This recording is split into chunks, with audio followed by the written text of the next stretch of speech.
All right, good morning, everybody. Welcome to today's Microsoft Flight Simulator. Happy Monday. I am your host and pilot, Uncle B. Give me just a second here, folks, and I'm going to mute the sound. Otherwise, I'm going to get bothered by all kinds of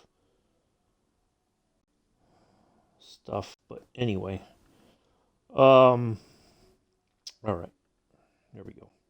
All right, so we got a bit of a flight today. I'll advance the time here in just a moment. We're going to take off from Van Nuys here on runway 34 left. We're going to climb out and head for our first navigation aid here. It's a VOR DME right there. And then we're going to continue on to our second one here in Salinas. It's a VORTAC. And then we'll continue on to San Jose. Right here, we're going to intercept this VOR DME right here at the top corner, or the corner, I shouldn't say the top, on the corner of San Jose International Airport there. And from there, what we're going to do is we're going to deviate off the flight plan a bit, and we're going to go up the East Bay through here. And then eventually, once we have Oakland, roundabout inside of Oakland International, we'll turn out, head out this way. Actually, maybe we'll go a little bit past that. We'll go past Oakland International and then turn out, intercept Treasure Island, and that should be Alcatraz there. So we'll turn, intercept Treasure Island. We'll probably cross over the Oakland Bay Bridge this side.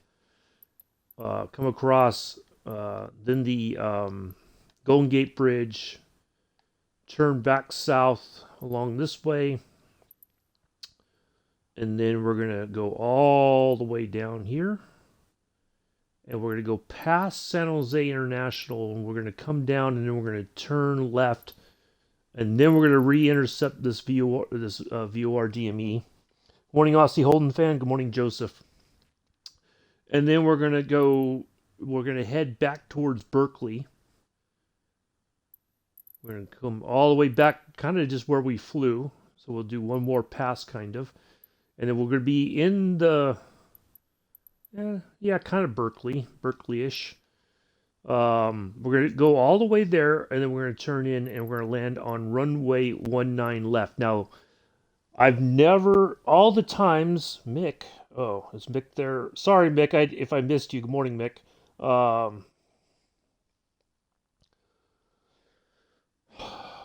See, that's the problem. I never know when.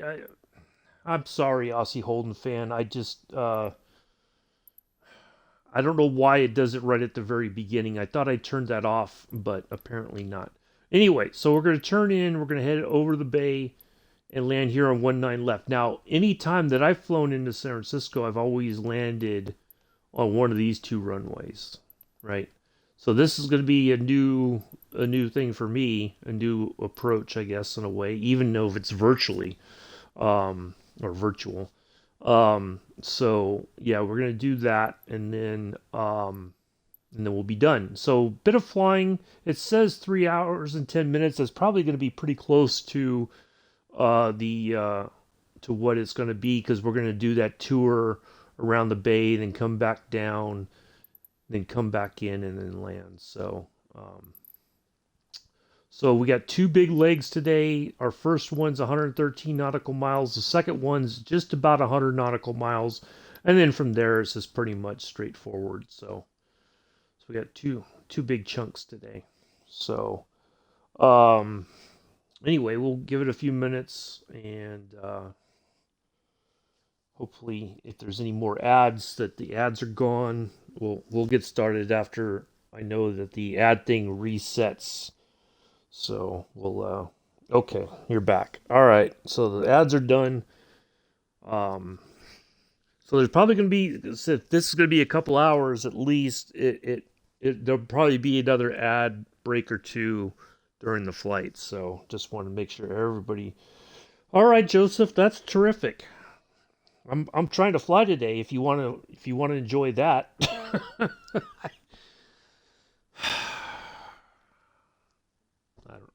I don't know.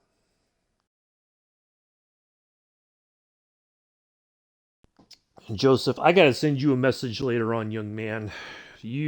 Oh my goodness. Mm. Mm.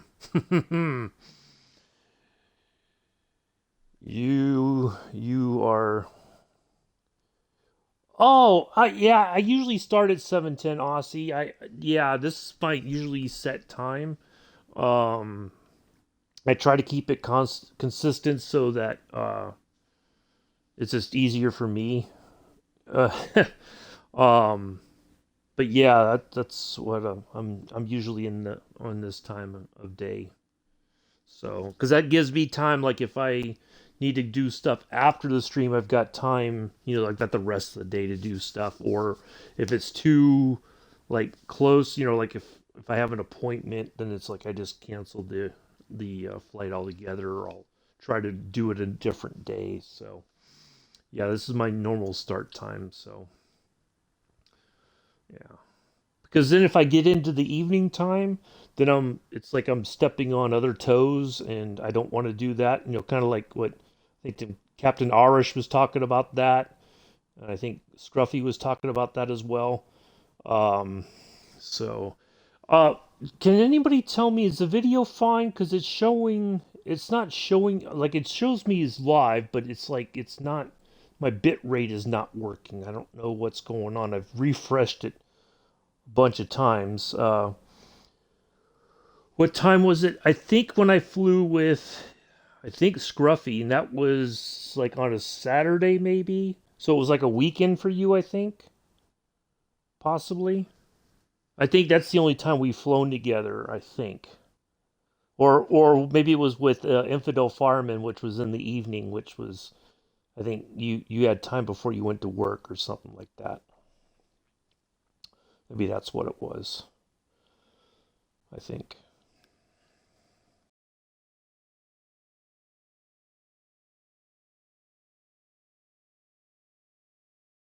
Yeah, because if I fly any later, then it you know it kind of uh oh yeah, there's my Discord, but I think he's talking about I was in the Tomcat. Oh, that was when was that? Was that on a Friday, maybe? Maybe it was on a Friday. Like it might have been weekend. It might have been Saturday your time or something. Yeah, it might have been on a Friday. Uh Boy, I can't remember. uh I know last week I only flew the two flights Monday and Wednesday. So it must have been just before that. Might have been the week prior. So, yeah, not sure. All right. I think we are going to go ahead. Can um is there a is can somebody tell me, is the video fine? Is the stream fine video wise, sound wise, and all that? Any issues at all before I get started?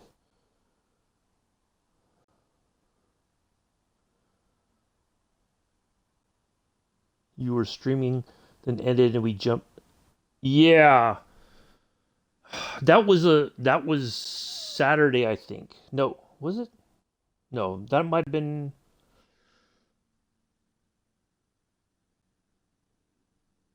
No, because I don't stream on Saturdays usually.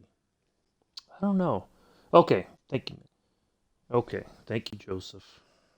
Get back to your police simulator. Go get the bad guys, Joseph. I don't want the criminals roaming around the streets of your virtual city. Okay, all right, let's go ahead and get things set up. Let me pull up my. Oh, okay, that was last, that, no, it was, Tucson to Van Nuys. Okay, so that was last Wednesday, last week, Wednesday. It was normal time, but I think you were either off or you had time or something. Yeah. Yeah, because I think then Scruffy was doing the go-kart thing, maybe? I think that's what it was. And then they were just wrapping up, I think. So, yeah. All right, let's go ahead and get in here and get our time set and get our first VOR DME tiled in. I've got the weight already set. We're totally tanked up with fuel. We've put every drop of fuel in there that we can. So we are all set for that.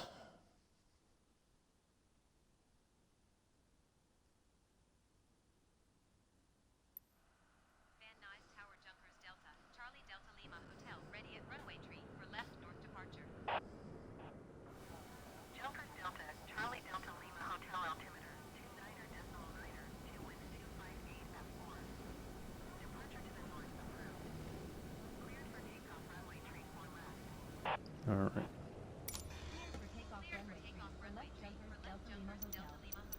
All right, let's get our time set.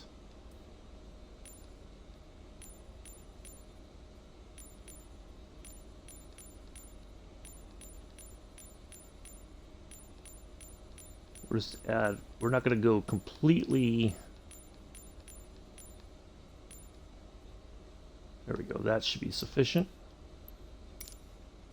And let's get our first. It's 11710.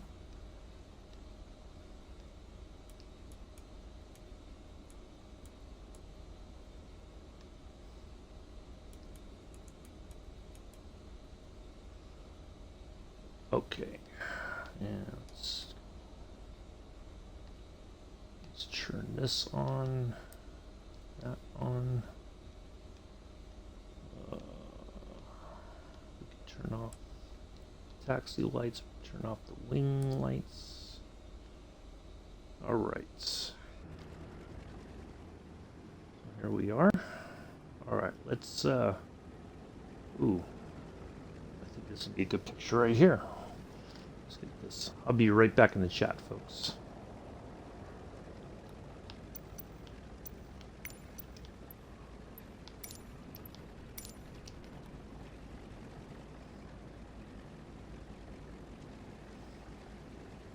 Yeah, there we go. That's a good picture right there.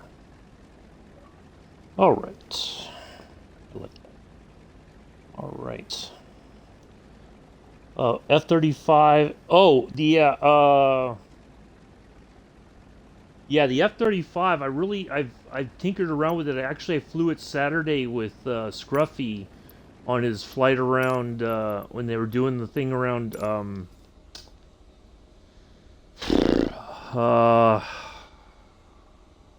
Hawaii.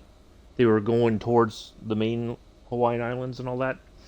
So yeah, it was fantastic. All right, I think we are all set. Otherwise, we can leave those lights on.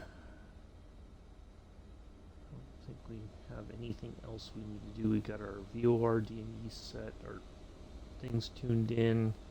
So I think we are okay. All right, let's go ahead and get. I practiced a little bit with landing on using uh,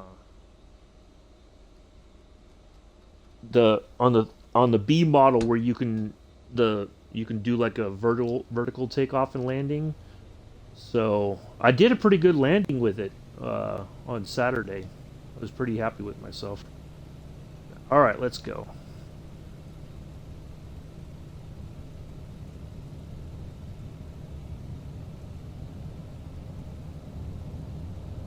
Goes the tail. It's a pretty decent sized runway, so if we have to use the entire runway, we'll do that. We're fine. There we go. See, kind of lift it off on its own. Away we go. Oh wow, nice. Yeah, see, the only P-51s we have available to us is the ones from the what do you call it, the Reno Air Race packs. We don't have like a true P-51, you know, like an actual.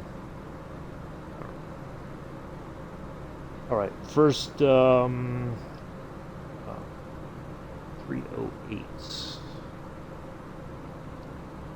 We're gonna have to get.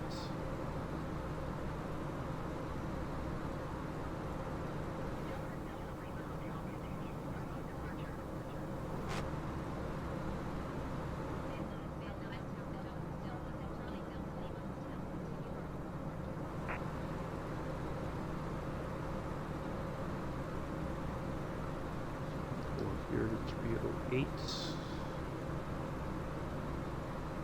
No return.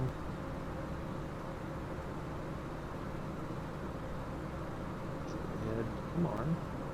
There it goes. All right.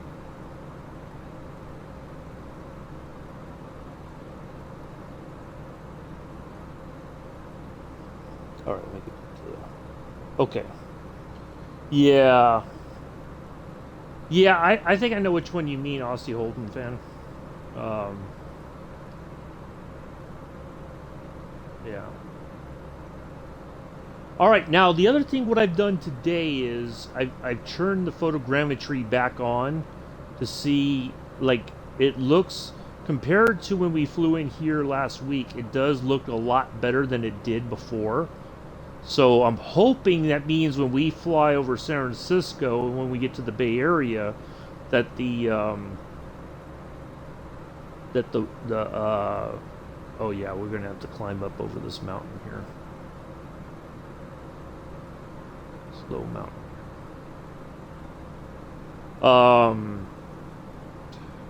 I lost my train of thought now. I don't remember what I was saying.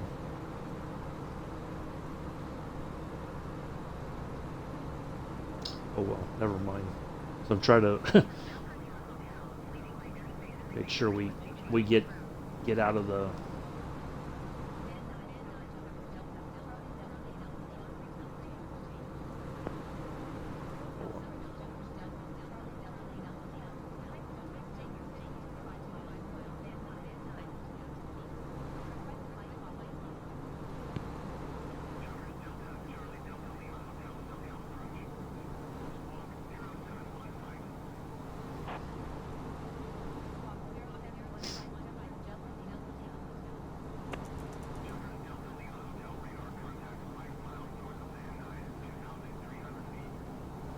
All right.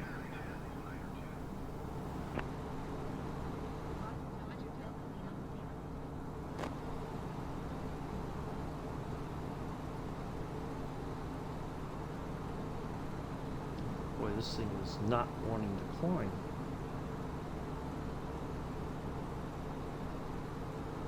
Why didn't this? Oh, so this isn't dialed in.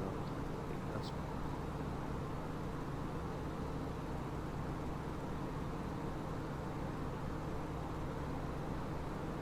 Okay.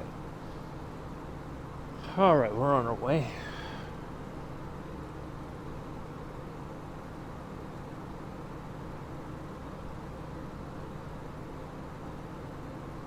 Let me get over this. The hair, chinny chin chin. Yeah, I gotta message you, Joseph. I gotta give you some guidance, young man, because you. Oh boy. Hello, Infidel Fireman. How are you? Nice to see you here.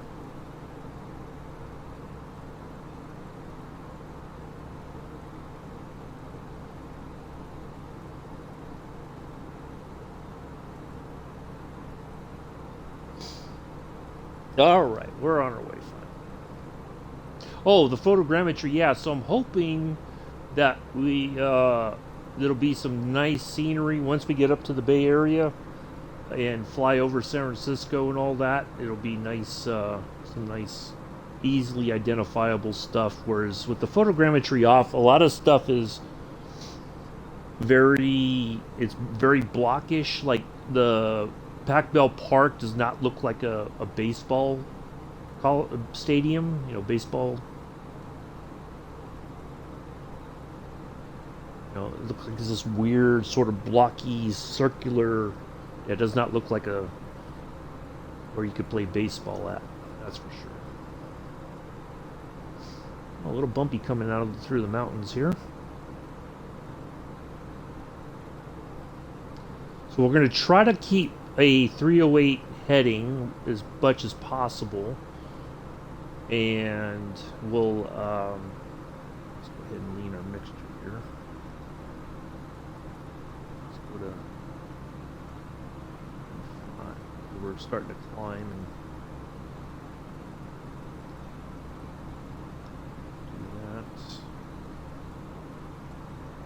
all right.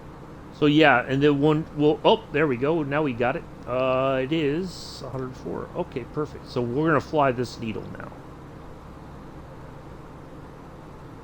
We just gotta make sure we continue to climb. Try to keep an eye on the chat here, folks. Sorry.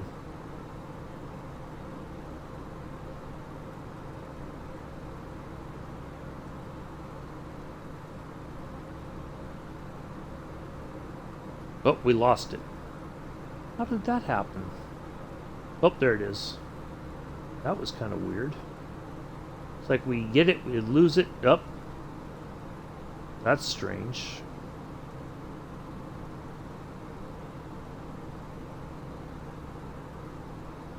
Nope, now we're... Look at that. They're just totally nosed over. Alright, now it's climbing. Wow, that was very weird.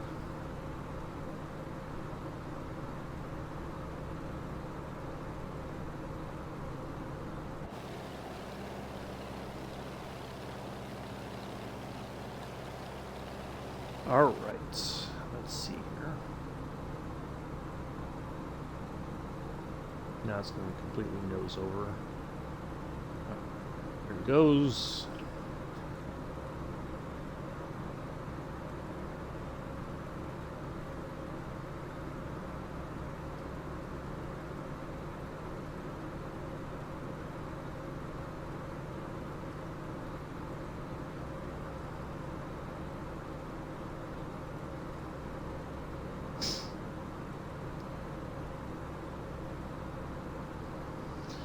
All right, we're on our way. So Wednesday, we're going to take off from San Francisco. We're going to head up to Rogers near Chester, California, Lake Almanor area. For those of you who've been on my channel, you know I have a connection to that area. So we're going to fly over the mountains again. We may have to kind of zigzag our way there if we need to. So we'll do that on Wednesday. Thursday, we'll do our next leg of our Route 66 flight. Friday, we're going to be in South America in the Twin Beach. We'll be in Venezuela, I believe, if I remember correctly. So we're going to start there. We're going to work our way around South America. The DC-3 flights have been canceled, and I don't want to say indefinitely, but for the time being, maybe we'll get back to it next year sometime. Yeah, just we're gonna hold off on that for the time being.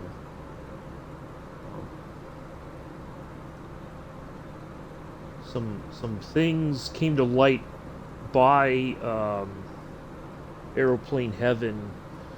I was looking at the forums because sometimes, especially for the Xbox folks, if there's an issue with the aircraft, somebody has figured out a solution, possibly on the Xbox side, so things work. And somebody posted a comment by them in the forum, which did not sit too well with me. So I don't, for the time being, I'm not going to give their aircraft any time on my stream.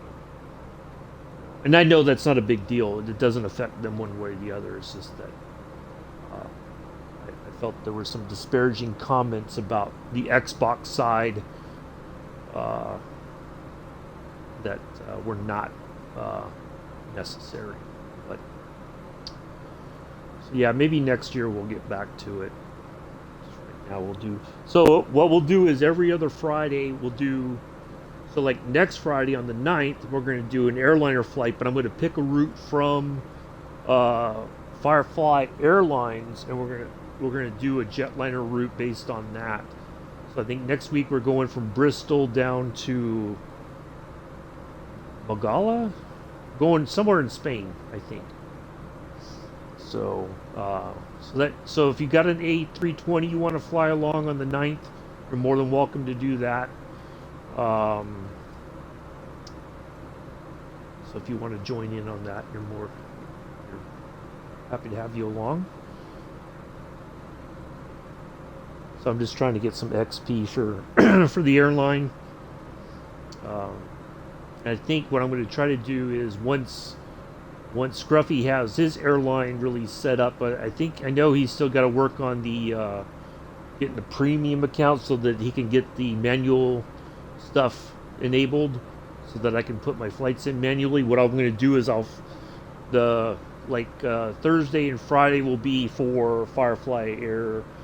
Mondays and Wednesdays will be for. I'll put the XP for Scruffy's kind of thing. So we'll see, something like that. Or I may alternate it or something. I don't know.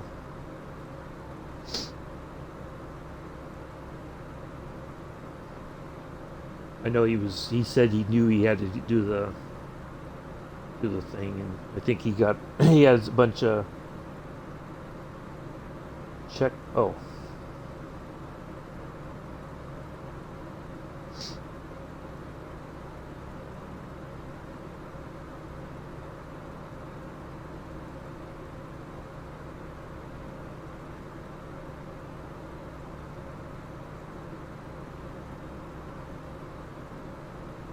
Or maybe what I may do is when I'm not flying on the stream, I might just do other flights. Maybe do them out of Hayward, which I consider my home airport. Because I grew up near there, so I may do it that way, and then let's have a look outside. We haven't been outside yet. Oh, look at that. Sun finally coming up there.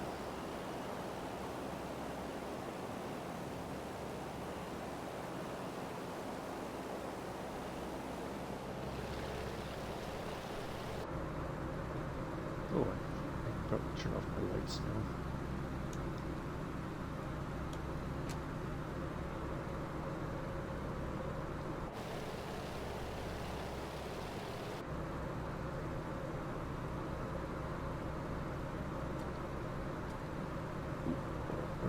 A little off course here. So yeah, that's what we got going on. So I'm happy to see you all here today. Hopefully everybody had, those of us who celebrated Thanksgiving, hopefully you had a great Thanksgiving.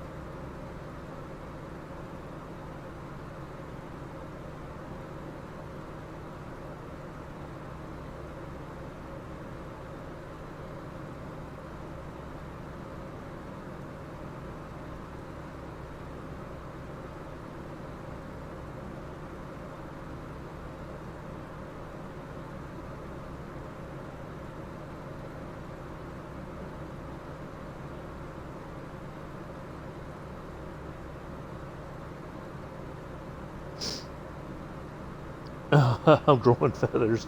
Nice, Infidel. Hopefully you had a good time and enjoyed time with your family. I had one of those pre-made chickens from Walmart. Just picked up that all day, from lunch all the way through dinner. It was fine. It's just me, so it was sufficient.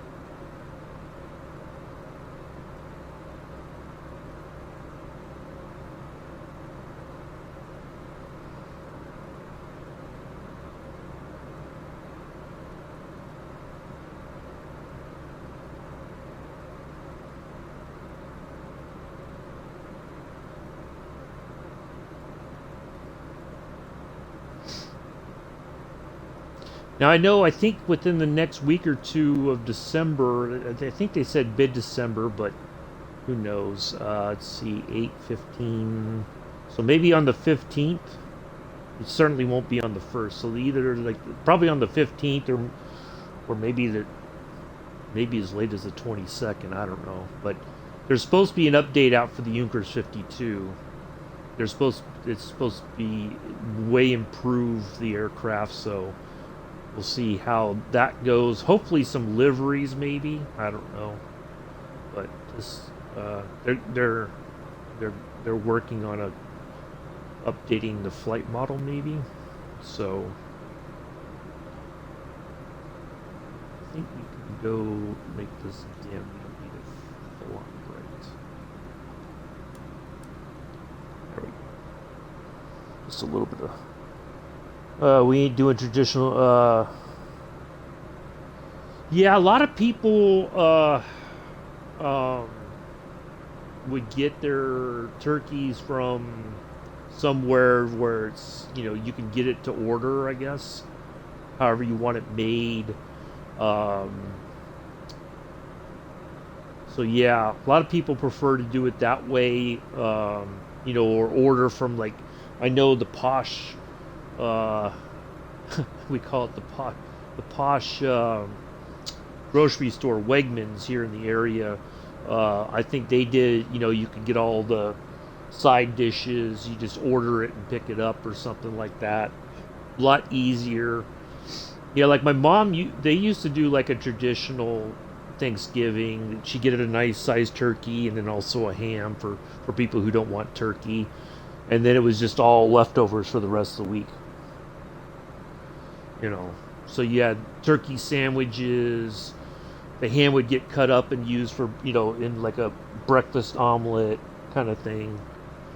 So, yeah.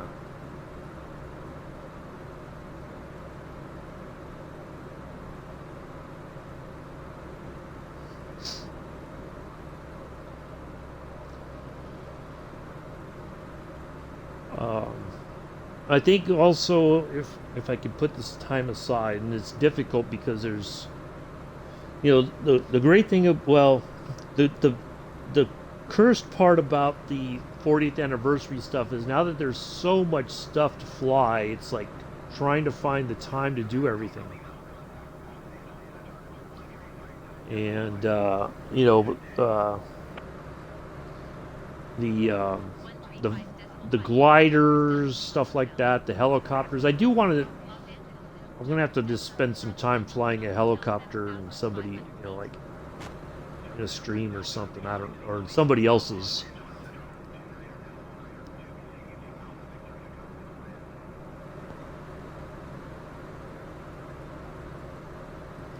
But yeah.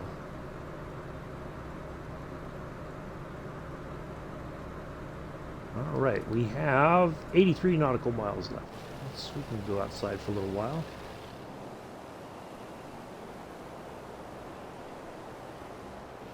So I kind of feel like we're near. Los Angeles is behind us. So I kind of feel like we're in the area where um, they call it the grapevine. It's the way that if you're coming from the Central Valley, you go like everything meets up, and then you go through this really kind of it's like a long climb uphill, and you get all the way to the top, and the bad part is usually a truck will break down along the way, and there's so I kind of feel like it must be like right over here somewhere.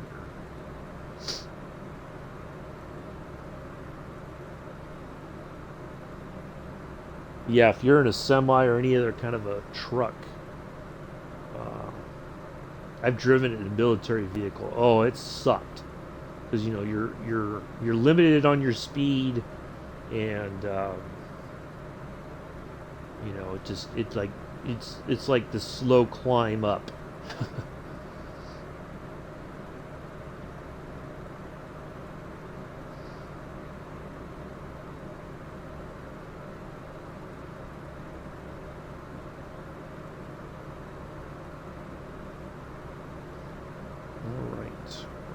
making our way. So yeah, I think one of the times, I forget where I was living, somebody ordered it from. I think like even Popeyes, they do the fast food, like Southern style cooking with the spices, kind of like Louisiana style food. They do a turkey for Thanksgiving. I think they used to. I don't know if they still do. But yeah, I would think most grocery stores or high end grocery stores probably do them now too.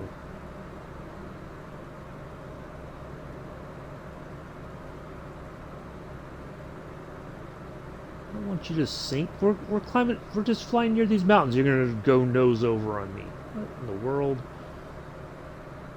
This thing is just having a doozy of a time climbing.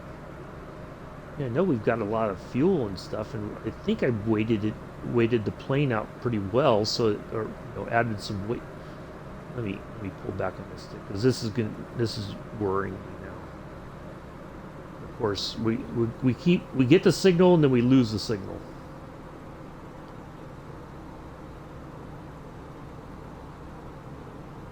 I think that's pretty reasonable. But oh, look at it's like we're I don't get it.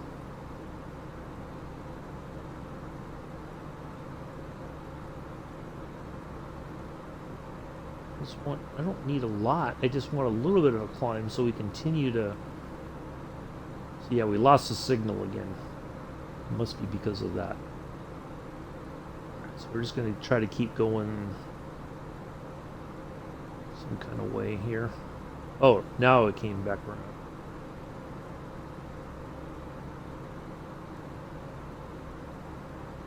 Yeah, before it seemed maybe because I was flying it empty. I didn't. Good morning, Amela. How are you? I had pork loin for dinner last night, Amela. Yes. Hopefully you're well.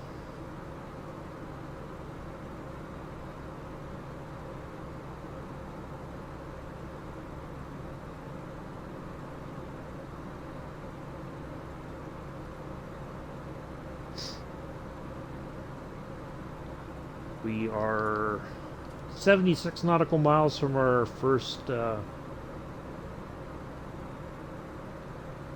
navigation aid, our VOR DME. I'm good. Yeah, just yeah,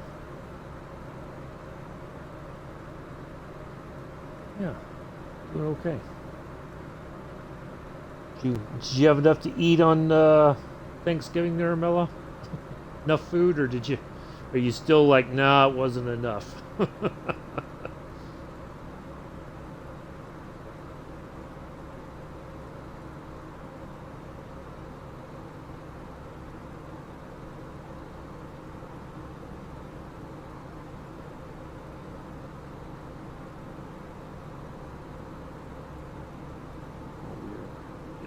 off.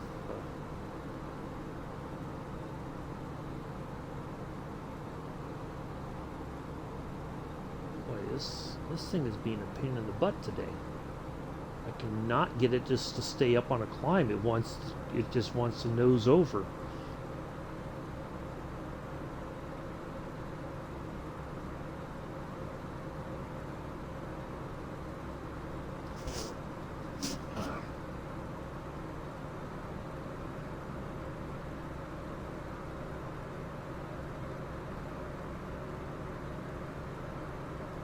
Um, I didn't see if you posted anything. No, I can scroll back up here. Okay. No. Oh. I could have done better. Oh, that's good.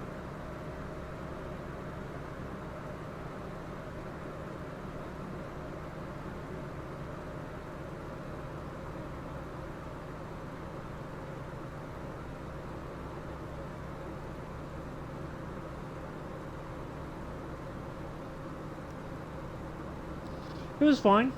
Yeah, just me. So it was just yeah, it was fine. I got one of those pre-made chickens and just picked at that from lunch through dinner, and and it was fine. You know, doesn't have to be anything fancy. It's just me, you know. So it's like, eh.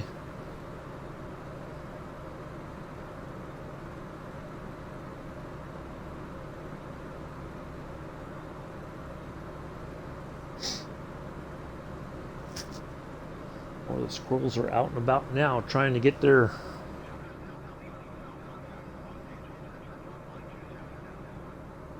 stuff stored away for the winter.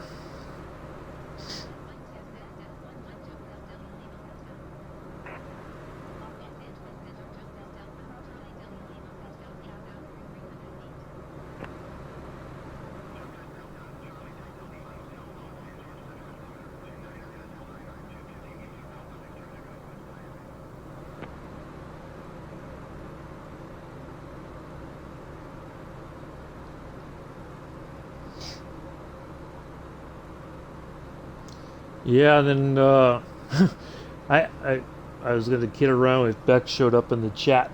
So I was wondering if anybody was gonna stream last night. And apparently nobody was up to it, and so I ended up watching. Oh my god, there it's just absolute crap. So Steven Seagal did these two, or did this series called True Justice, and the acting is just, it's like he found people that were just like, they just wanted the paycheck. I mean, there were some halfway decent actors, but a lot of them are like no names.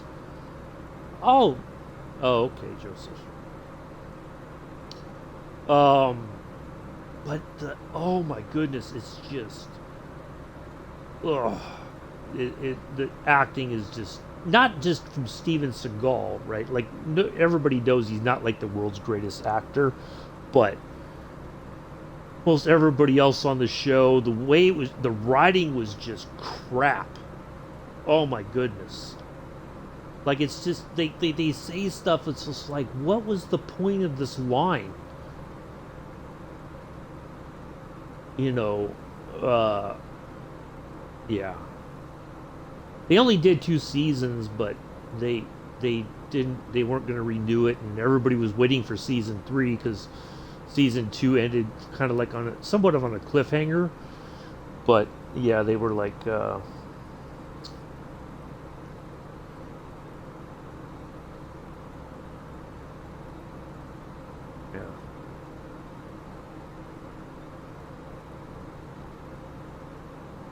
Oh, I suffered through them because it's just the action and all that, but it's just so, it's just everybody who comes at Steven Seagal gets their ass kicked. That's all it is. You know, everybody then they're down. And then of course they got to get back up because they're like, oh, I'm not done getting my ass kicked. I need to get it at least 3 more times. I need to get put down in order to make a decent paycheck from this. Oh my god. Mm. There was really nothing else on that was worth watching.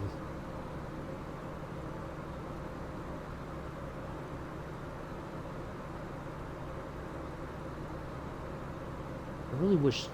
I mean, this thing is trimmed all the way out to climb, and it's just like it's not wanting to go.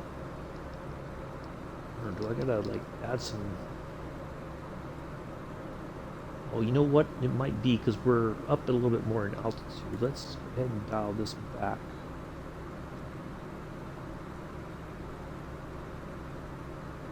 Oops.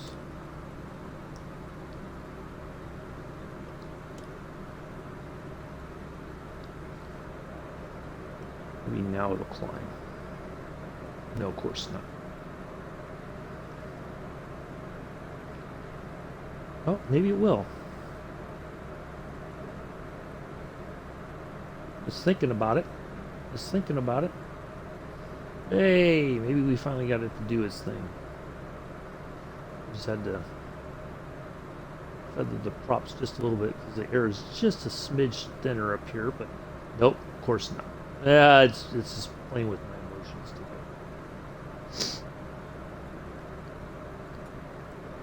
All right, 63. So we're almost, I could say we're about halfway, almost halfway there.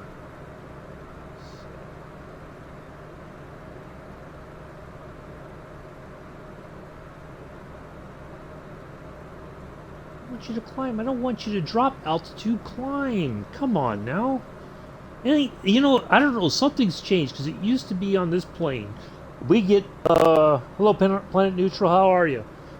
You know, it would just climb on its own. It would just keep climbing. Now, all of a sudden, I don't. Like I said, maybe it's because I was flying with an empty plane.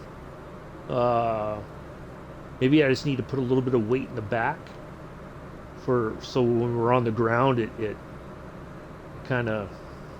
Maybe I'll do that next time. We'll try that on Wednesday. Just put some beefy people in the back there, maybe 220 and 4 seats, and then just tank up completely, and then we'll be fine. Maybe that'll change the dynamic of the flying. Oh. See, now I'm kind of worried because now we're getting onto this cloudy area, and there's all this mountain stuff, and I don't feel like I'm high enough to. Oh my goodness! It just nosed over again. You know, like I'm worried that we're going to run into something and we're not going to see it until it's too late. But I think we're high enough in altitude that there should be, or we may have cleared all the stuff. So if we lose a little bit of altitude, it's fine. But I don't want to lose a lot. I mean, I just don't know why it's got to nose over like that. But you'd think because I have weight in the back that it would climb, that the back end would dip back and then the nose would go up and it would just climb naturally. But I don't know. So yeah. Anyway, sorry. I'm trying to make sure we don't run into a mountain and cause a catastrophic accident here.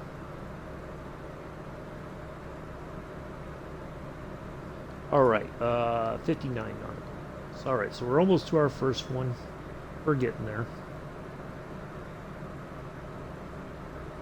But it's weird. I mean, it's just, this does not look like a few clouds. This looks like almost like live weather. You know, like this is what you would expect. You know, a little bit denser here in the valley areas. You know, the clouds just kind of hanging out. But anyway.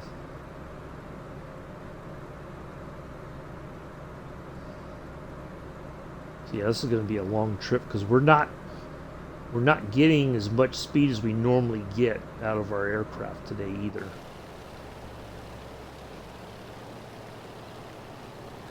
All right, let's dial that back because we're. Oh, you know what too? Not that I expected it has any impact, but well.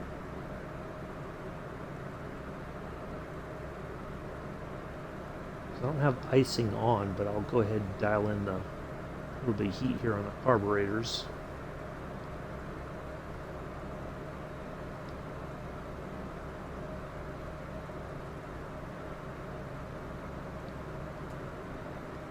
All right, there we go.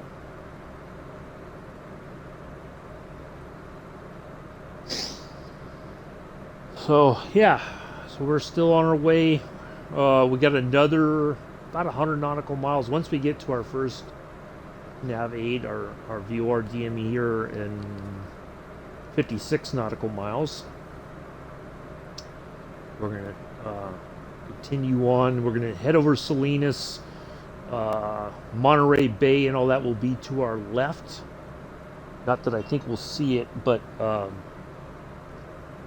we'll do that, and then continue on up to San Jose, do our tour of the Bay Area, and then we'll put it in for land. Put it on the ground.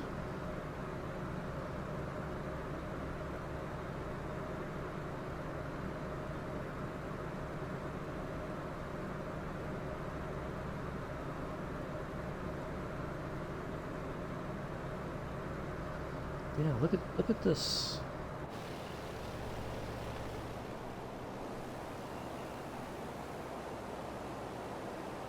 Hey. Hmm.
All right, take care, Mella. We'll see you later.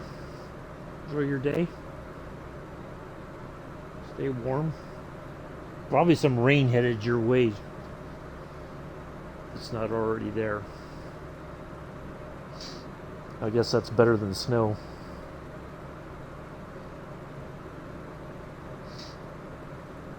Although it's probably still pretty chilly in the city.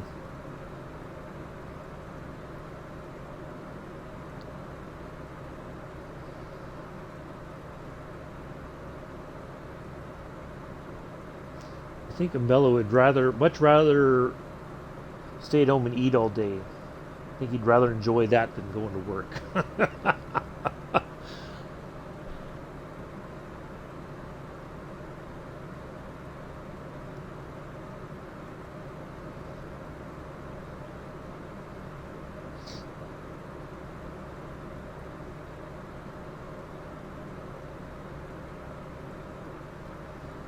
watched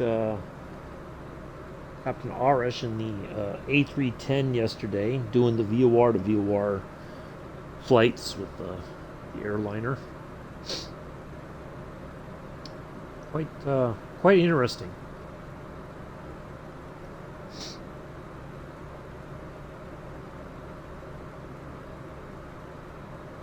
Definitely some. Can I have the snow here, please? Well, this area doesn't like. Maybe a few areas get a little bit of snow, but not much. Um, if we were probably more to the over that way in the Sierra Nevadas, we would have snow, but not necessarily. This area doesn't get a lot of snow. In theory, now on Wednesday's flight, we could try to tinker with it and see if we can get some snow as we go into Lake Almanor. Now that that area does get snow. When I was a kid, there was one year they got like 10 feet of snow. Mount Lassen, the volcano in the area, generally stays snow capped. I think pretty much year round. Maybe not as much as it used to, but you can definitely see it. There was one year I visited, and it was summertime, and we had snow up there. My folks they were at a RV park, and they had a trailer that they would go up to over the summer, and I went to visit them, and oh my goodness, it was just ooh, yeah. So yeah, we could try to find a I don't know. See if I put the snow on.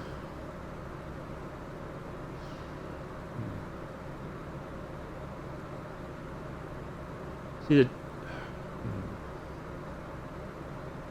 I know. Oh, let me look at my notebook here. Let me pull out my homework book. Let me turn on some light here.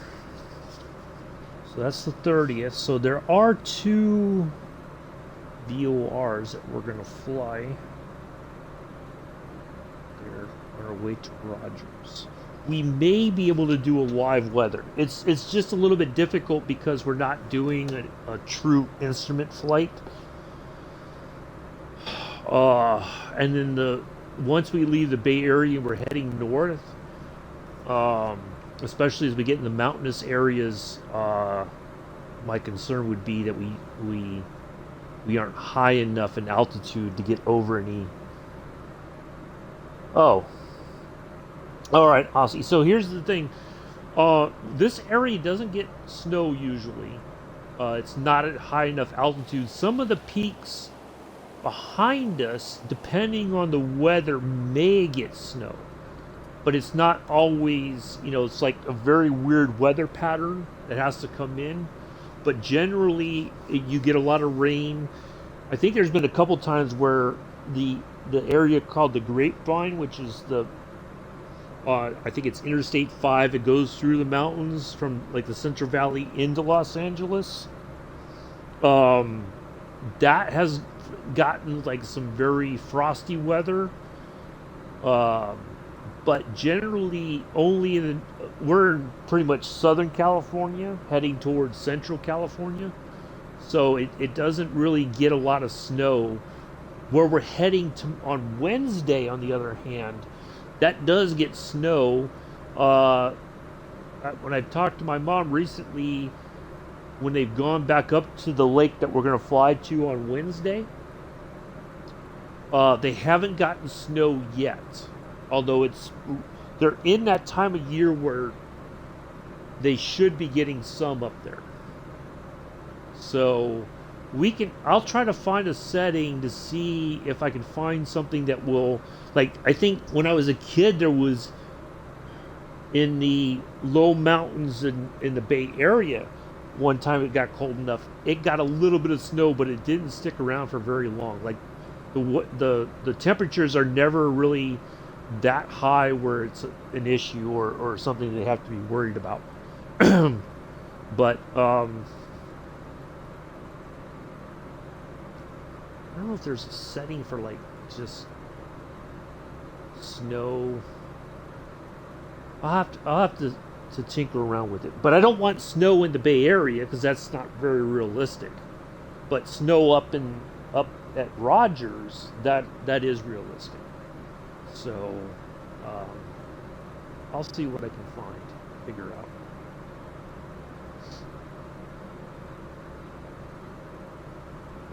All right, 40 nautical miles. But the live weather, the problem with flying with live weather is, if I had like a radar system or like a G1000 NXI here, I could definitely fly it, VOR to VOR, but I would know, I could see the terrain in front of me, and I would know like, oh, I got to go left or right or climb up higher. So yeah, that's the difficult part. And then if the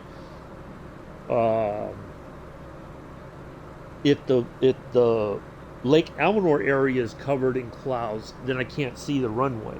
I can't. My visual references would be completely gone. But I'll see what we can figure out. Matter of fact, while we're flying, let's just look at Arctic chill.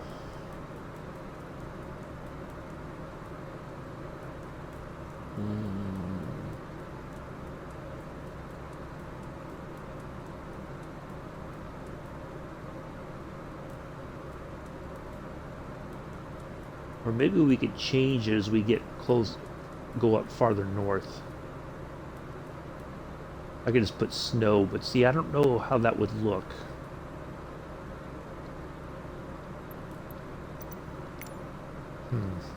I'll figure something out.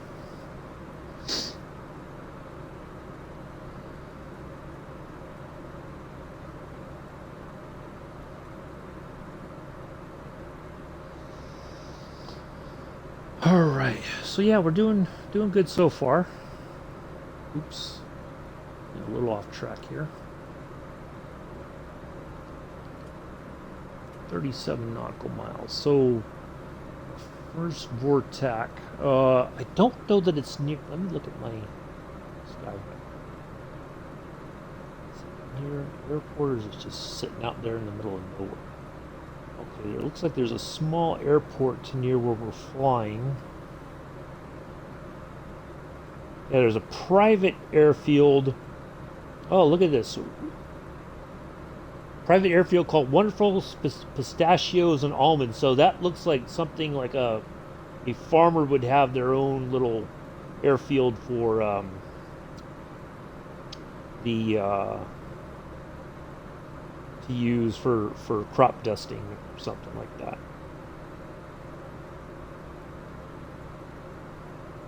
Yeah.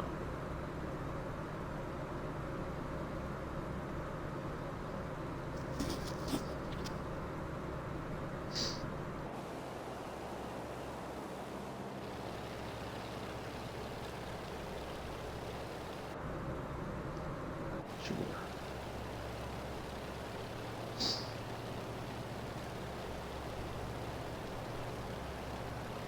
So Mick, if you're in the chat, you have plans for tonight streaming or taking another break or not sure yet?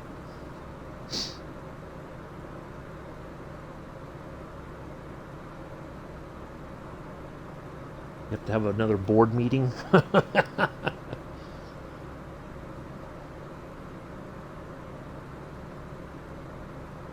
Oh, I think the ad's going right now.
Try to keep an eye out in case you say anything, Mick.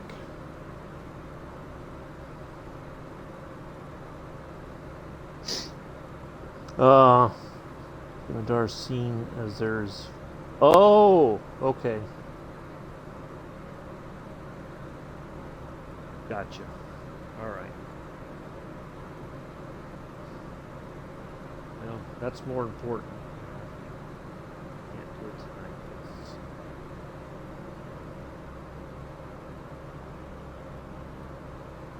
understandable.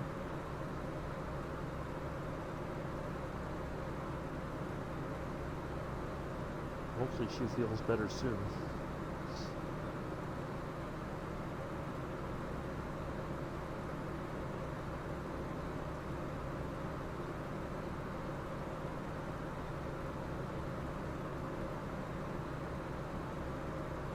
Well, you know what? So Friday, when I had my appointment there at the clinic, the VA clinic, I did ask, and they didn't have. Now this is I guess they ran out of what they had for the flu shot, so they were expecting more. So another appointment here in a couple of weeks. So hopefully by then they'll have them in stock. I want to get that done before too much longer.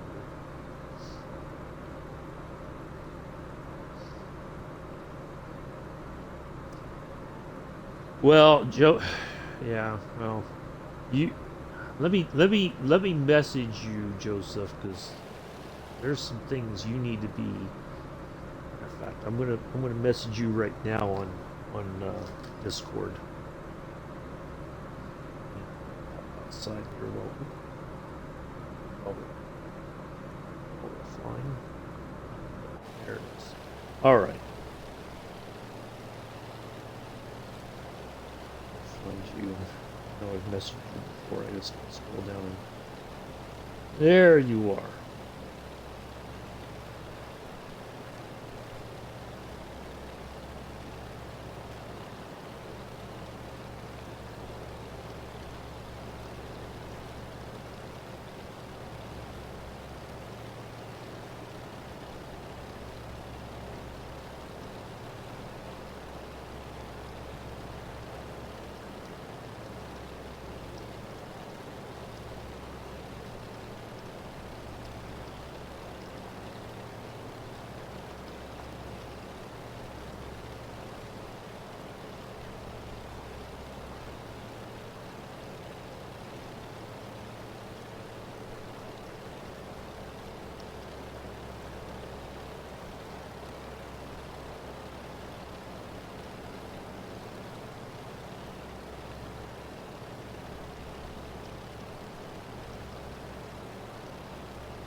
Getting off course here.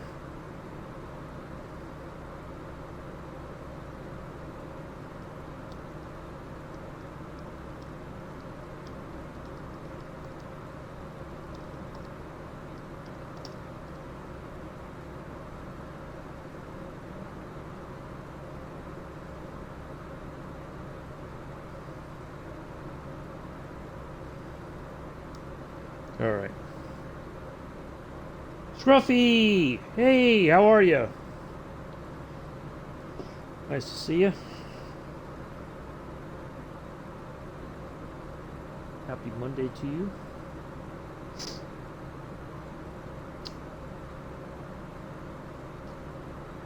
Glad I got a... you're all good, Scruff. Appreciate you coming in and...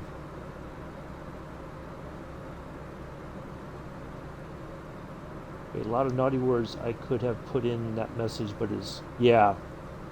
Yeah. No, I'm not going to text... I sent you a message on... that's fine. I sent you a message on Discord.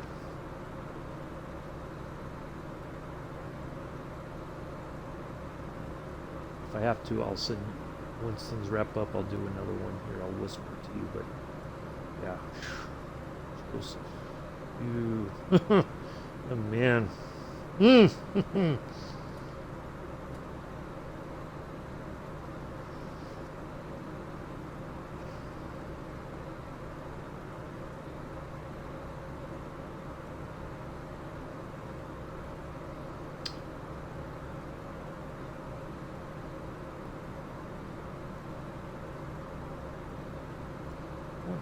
Been losing altitude again.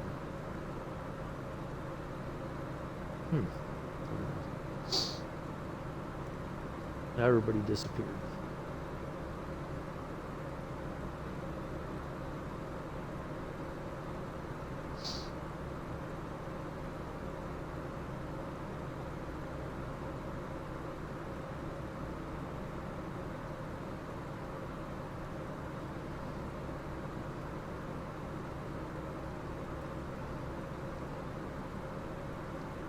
I'm going to put it to you like this. That is a reason why I would never want to have a camera Like Scruffy does. He has a green screen behind him. He has the when he's flying, he's got the like a cabin of an aircraft, behind him, so it looks like he's actually flying a plane. But if you don't have that, I would not recommend streaming with a camera on. Mm-mm. Mm-mm.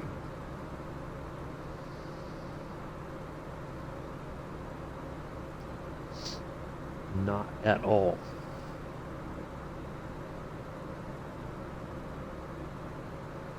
I don't know if there's a way you could zoom in just on your face, Joseph, or something, maybe, but if not, I think you need to turn that camera off for the time being until you can figure something else out. I'm just gonna put it like that.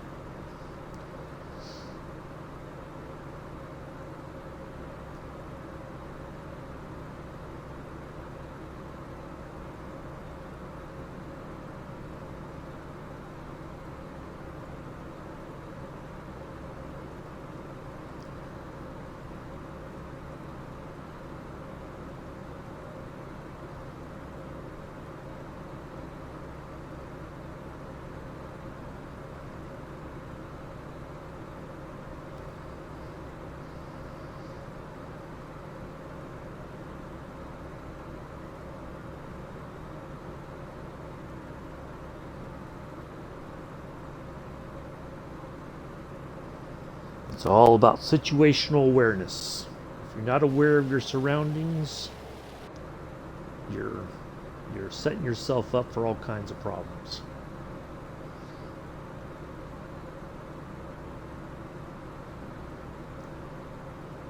No, just if you can't bring it closer for right now for some reason, Joseph, just disconnect it until you can figure out something better. Okay? That's my advice to you.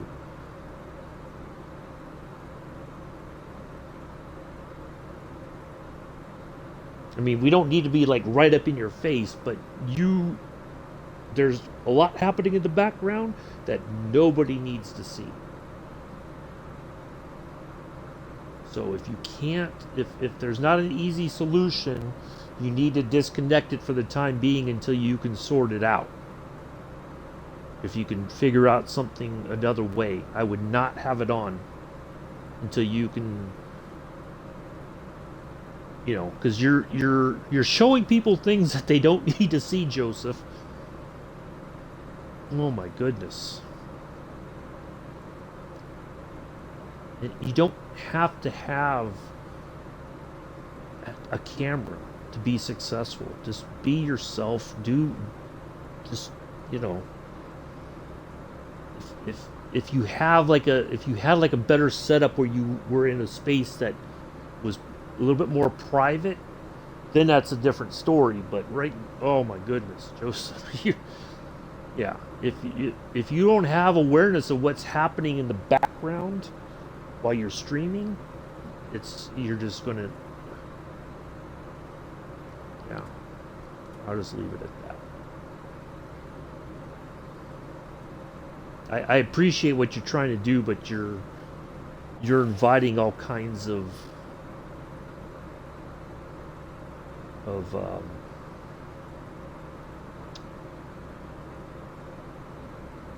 unpleasant words being directed towards you. I get that, but that's you.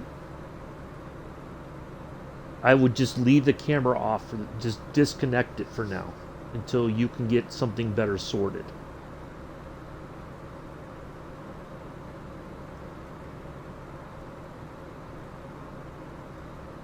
Leave the damn cat alone. Yeah, leave the damn cat alone, Joseph. The cat will come to you when the cat wants to. Don't go chasing after the cat or whatever. Just leave the cat alone. The cat has its own agenda. Cat does whatever the cat wants to. It's,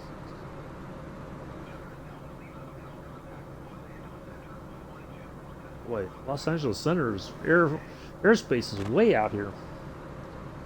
Yeah, exactly. Yeah. And I'm not saying this to be like, you know, I'm not having to go at you. I just you got to be a little bit more aware of what's happening, you know. And you know, I don't want people to see something and then they're like, "Oh, check this out," and just then people come in and just say a bunch of stuff to you that don't need to be said, but you're giving them a reason to, and you don't need to do that. So just if you can't have a more private space where you can have the camera on and you don't have to be worried about what's happening in the background, I would not have the camera on at all. So just, just take the camera off for now. Just down the road, if you can find a way where it's easier for people to see you and nothing in the background, then by all means. But I don't know that you have the space for that. And if you don't, that's okay. People people are there to watch you do your content. Like if you want to drive trains, drive your trains. You know, if you want to do Need for Speed, whatever it is, do that. That's what people are there for. We're not so, I don't think not everybody's concerned about what you look like on camera, what you're doing. You know, so just and I've said it before, Joseph, just be yourself. Don't try to be like anybody else. Just be yourself. No, that's all you got to do. And I know sometimes it's not easy. You know, it wasn't easy for me when I first started in the radio production class, and I always go back to that because that's the best lesson. If you try to be like everybody else, you're not going to succeed. Be yourself. That's all you got to do. Just be yourself. As weird as that may be sometimes, or as uncomfortable as it may be, either people are going to accept you for who you are, or they're not. There's no in between. The people that come back to you care about you for who you are, Joseph, not like that you're acting like anybody else when you stream. Just be yourself. Don't try to be like anybody. Just be Joseph. Okay? Then the success will come. If you just keep at it and you just be yourself, then more people are going to be drawn to that. And then you build your brand, but you don't build it using what everybody else does or talk like how everybody else does. Just be yourself. That's all you got to do.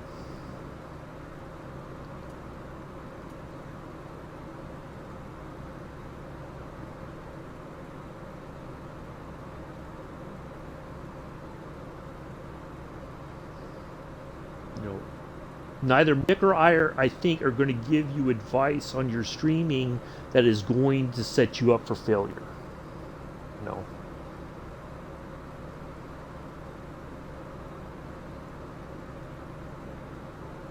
We tell you these things as we want you to succeed. No.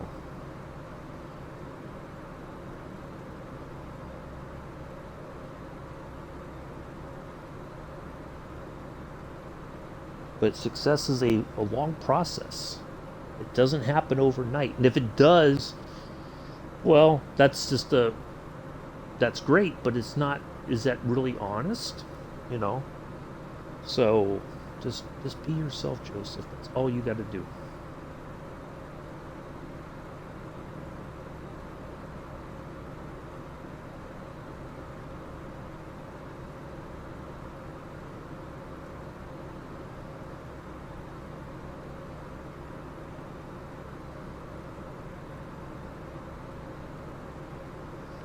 I could assure you, if somebody else approaches you, and tries to tell you the same things, they may not say it in such a way that is nice. Okay. Trying to give you some guidance in a way that hopefully it's not like I'm not disappointing you. I don't want you to think that. I want you to be successful, but you got to really. I think you're trying too many things that because it's what everybody else is doing, and you don't need to do that. Be yourself.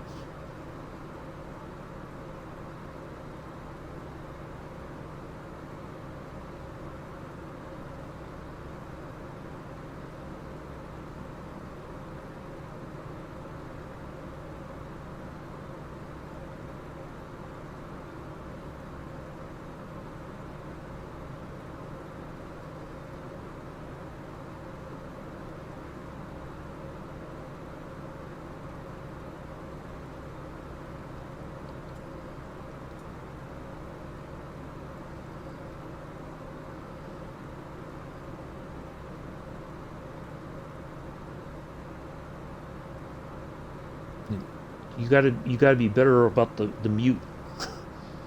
You know, that's my only other suggestion. If you're gonna have a conversation with somebody outside the stream, mute yourself, please. Nobody else needs to hear that stuff. It's nobody else's business. You know?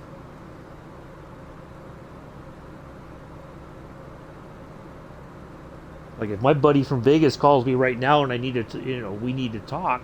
I'm gonna continue the stream, but I'm gonna mute myself because you guys don't need. Because I'll be honest, the way I talk to him is not the way I would talk to everybody else. But we have that friendship. I can give him I can say stuff to him that I wouldn't say to anybody else. You know, just think about those things. Just before you start the conversation, say, hold on and just hit the mute button. Nobody hears whatever somebody's trying to tell you. Because none of that stuff is anybody's business, Joseph. None. Alright, so we should see, somewhere over here, we should see that little private airport, or airfield. I kind of feel like it's maybe right there? Maybe not. Okay, let's go, hold on, let me, 11730, so...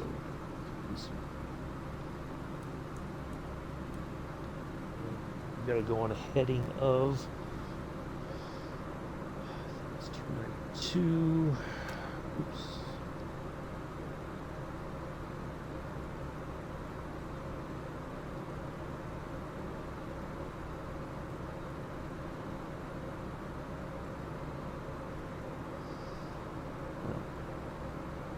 Alright, we're on our way to the next one.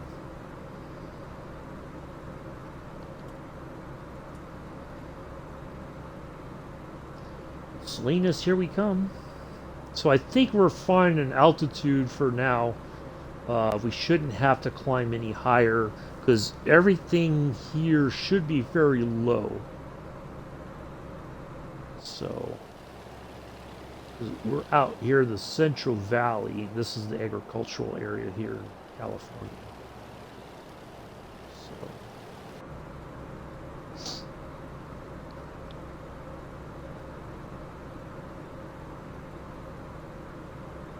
And my last bit of advice is I would not let Sunday's stream stay up any longer than necessary, because the longer it stays up, the more people are going to see, the more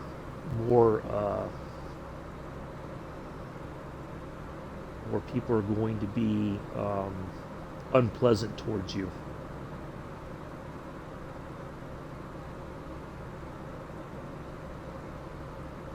I know you did your thing, and I respect that, but I would not let that stay up any longer than necessary.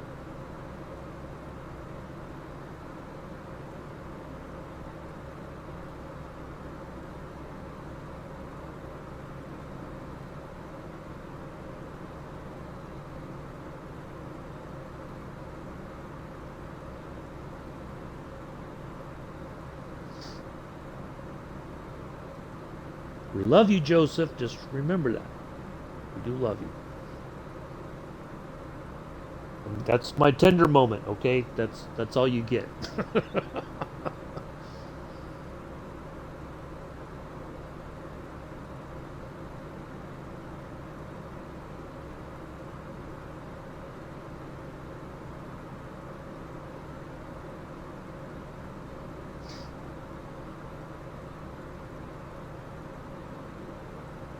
All right, now that's all out the way.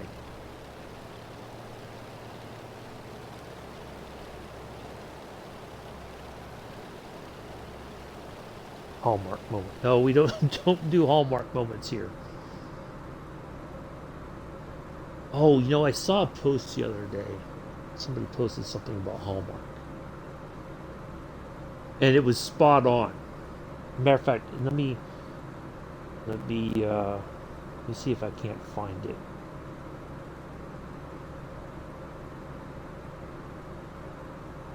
Because I'll read it because it's so true. I just have to find the person who. There it is.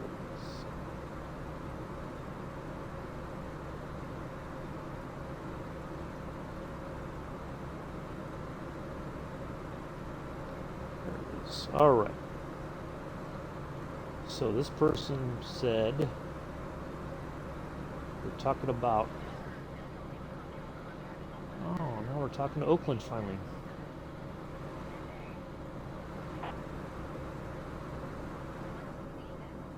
They're talking about um,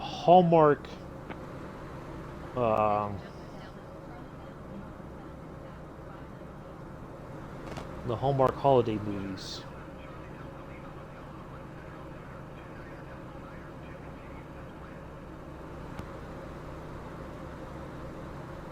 Gotta find this.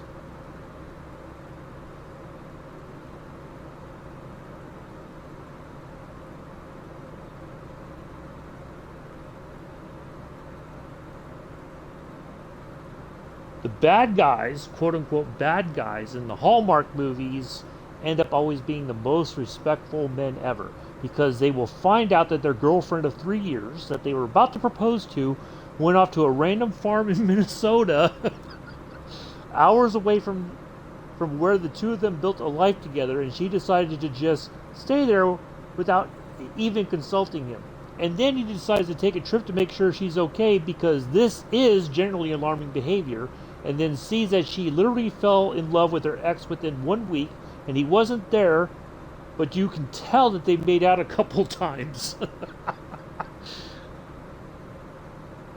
And then she just strings him along for a few days until Christmas Eve, and then she breaks up with him and is like, I know we used to have the same values, but I never loved you. This person makes me happier than you ever did, and you only care about work, whereas I like Christmas and fun like a good person. And then after finding out his entire relationship was a lie and he had his life turned upside down in a week and he got dumped on Christmas, this guy's just like, okay, yeah, that makes sense. I only wish you the best of happiness with this person. I hope you guys build a great life together in Christmas Tree Farmville. Thank you for everything.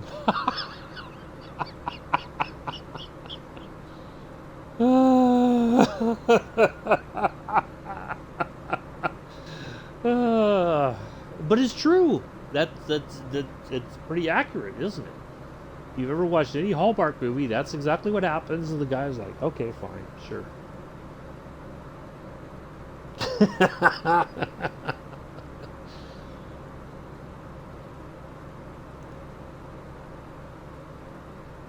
Because if let's just say the roles were reversed, right? Everybody would call that, if he left his girlfriend of 3 years and they were going to get married, and he goes to back to the hometown or whatever, and gets back together with the ex. Everybody like, what an asshole. I mean, that's just the way to, plain and simple, right? That's how everybody would view it. Wow, dude, really? Yeah, exactly. Thank you, Mick.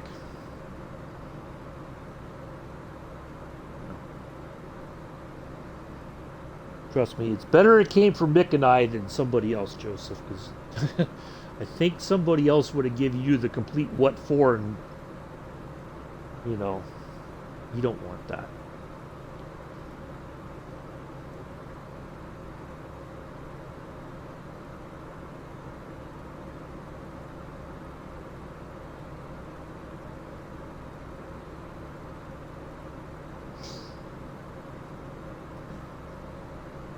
We're trying to spare you that that unpleasant discussion with somebody else, Joseph. Uh,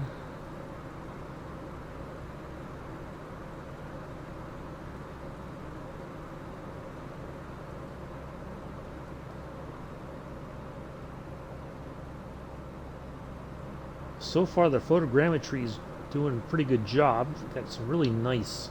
This looks a lot better than it probably would otherwise, but hopefully it does not start to act up once we get into the more popular. Well, we did okay coming out of Van Nuys, so I think we're all right.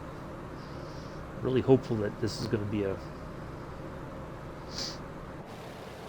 nice scenery once we get to San Jose.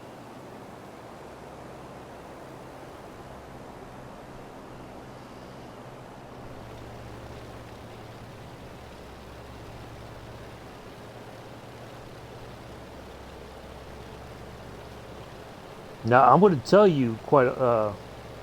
Yeah, exactly, Joseph. That Mick is exactly right. You do not want. Yeah. Um.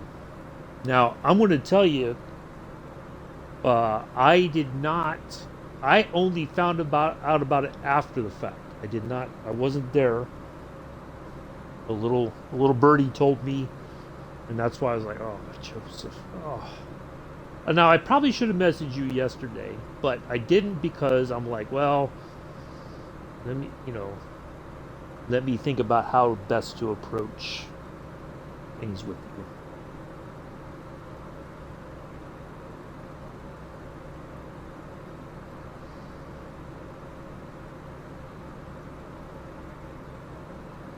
you.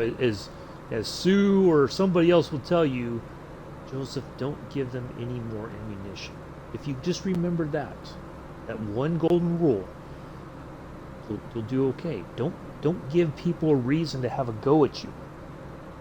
Because when you do, it's, I don't want that for you. I want you to be happy and successful.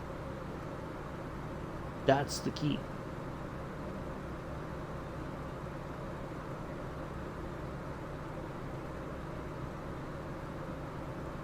But when you give people a reason, then it's not good, you know. And nobody needs that in their life. Certainly not now or ever. But just be a little bit more aware. No, sometimes it may not be easy, but just take your time. It's not a rush.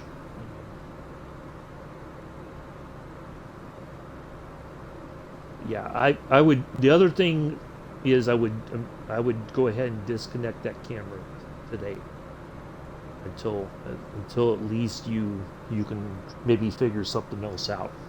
But if you can't, that's okay, right? Don't worry about it. Down the road, maybe you can come up with a different solution. But don't try to solve it today. Just if you're going to stream. Don't have that on. Yeah, I know. That's what I'm saying. If you can't, and you can't find a way that you're closer, you can move the camera closer, but it's not like, causing any other issues, then don't worry about the camera. Just disconnect it, leave it off for now until you can, you know, come up with something else. Okay. Have fun at the job center. Anyways, all right. We are just under 80 nautical miles to our second nav 8, our Vortac here in Salinas. So we're not quite, I don't know if we're going to be able to see, we may not be high enough to see the Monterey Bay area. There'll be low mountains there that you cut through to get to Monterey. Once we get closer to the, yep, exactly. Or they just don't have a camera at all. If they can't do something, or maybe they just don't have the means to do a green screen yet, you know, then don't worry about the camera. That's not a necessity, you know.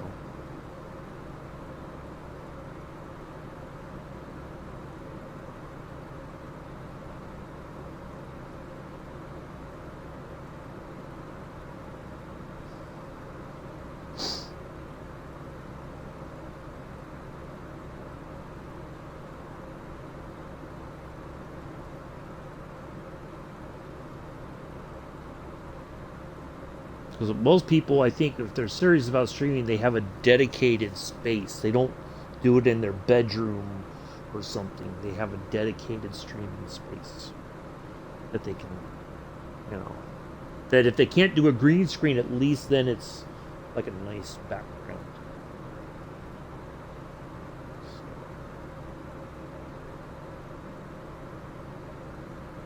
Anyways, now that we got that all out the way,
hello, Two Cats. How are you? Nice to see you. Hopefully, you had a good weekend. I know you. I think you flew a little bit over the weekend. I saw you live, and I was otherwise engaged, but hopefully, you had a good weekend.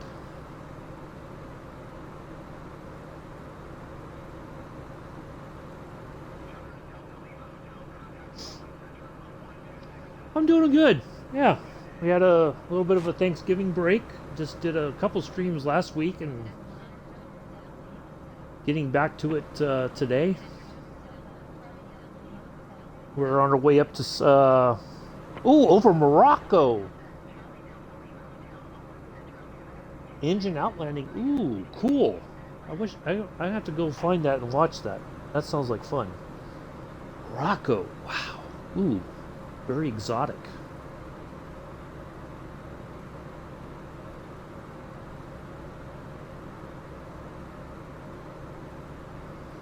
Yeah, we're on our way up to San Francisco. We took off from Van Nuys about an hour and 30 minutes ago.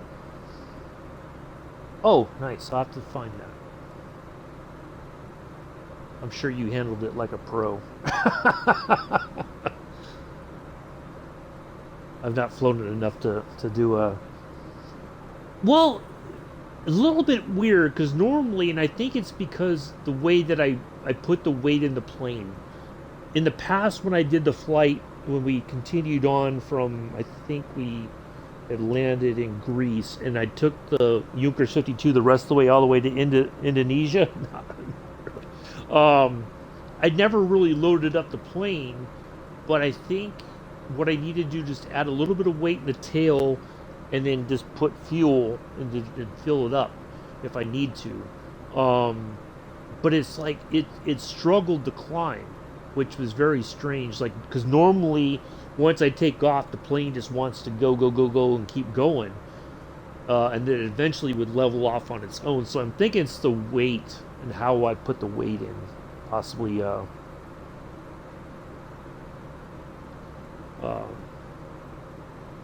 in the aircraft. So Wednesday when I fly it from San Francisco up to Rogers, I'm going to just put some weight in the back of the plane, like in the back four seats, and then just put fuel in, and then we'll see how that goes. So yeah, but I'm hoping. I think they said that there's an update coming for the Junkers 52. I think middle this one and the the F-13 are getting updates here in a couple weeks. I think they said about mid-December. So uh, I don't think it'll be the earliest we would probably see it is the 15th. I'd be surprised if we see it on the 8th. But the it's either going to be the 15th or the 22nd. I'm guessing there should be an update out for it. So hopefully, yeah, I think it's just a weight issue that I'm putting too much weight in, and it's just causing the aircraft not to perform the way I expect it to. Yeah, we're doing good. We're on our way to Salinas. We're gonna pass over the Vortac there by the airport, and then we're gonna turn towards San Jose, and then we're gonna do a nice flight around the Bay Area where I grew up, and we're gonna come down south. We're gonna go south of San Francisco all the way back down to San Jose, and we're gonna come back up, and we're gonna go over. Uh, we'll be up in the hills of Berkeley, kind of, and then we're gonna turn in and land on in San Francisco. But the runway we're landing on is not. When I've flown in there in real life, anytime I've flown back to the Bay Area, it is not the way that I don't think I've ever landed at San Francisco International on either one way, 19 left or right. It's either been 28 left or right is the ones that I've always landed on. But today for the weather uh, we're on runway 19 left. So that's the only one of those two that has an ILS approach. So, oh, I didn't do the route. So we already passed AVE. We're on our way to SNS, and then from there it's a little bit of a short run to San Jose SJC. But then we'll do that whole. We're gonna just fly. We're gonna start from San Jose. We're gonna go up the East Bay. We're gonna go past Oakland. We're gonna go over Treasure Island, Alcatraz, Golden Gate Bridge, and then come back around. So do a nice slow tour of the Bay Area before we put it on the ground. I anytime I fly into or out of San Francisco or the Bay Area here on the sim, I always like to fly around and do a bit of a flying tour around where I grew up. So.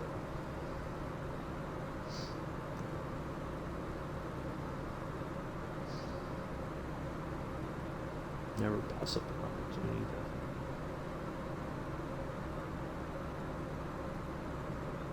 do a flight around the hometown,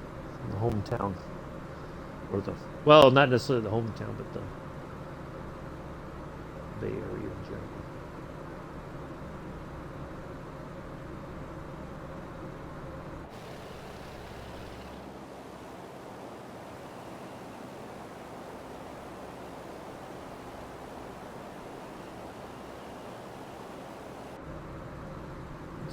Let's see if I go a little bit. Oop.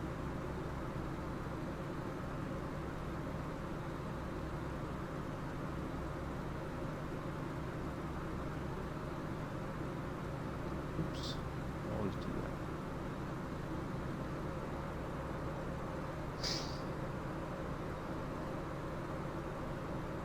So Salinas is the next closest airport to us. I believe that anybody who's going to hop in Salinas would be the best place to do it, near SNF, Sierra November Sierra. Or there's Monterey Regional Airport would be another option if you have a nice flight out over the Monterey Bay and up the coast there towards San Francisco.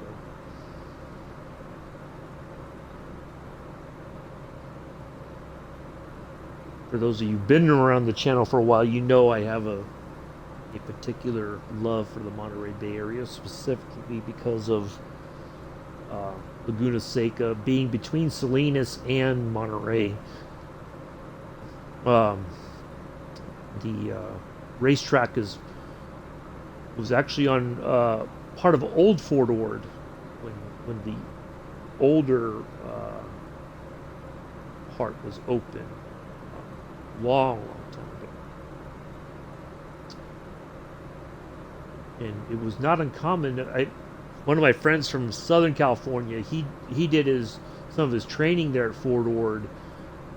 He was going to go to helicopter pilot school for Vietnam, and he said, yeah, they would, if you were a soldier at Fort Ord, what they would do is you could go and watch the race for free, and then you would do all like the trash cleanup afterwards. So he said, yeah, you could go and hang out the whole day, and all you had to do is pick up the trash afterwards, and that was too easy.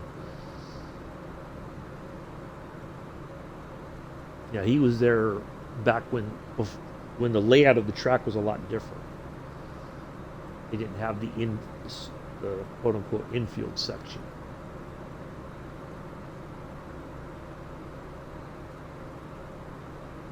Those races must have been amazing back then. My stepdad went to races when it was like that at Laguna Seca.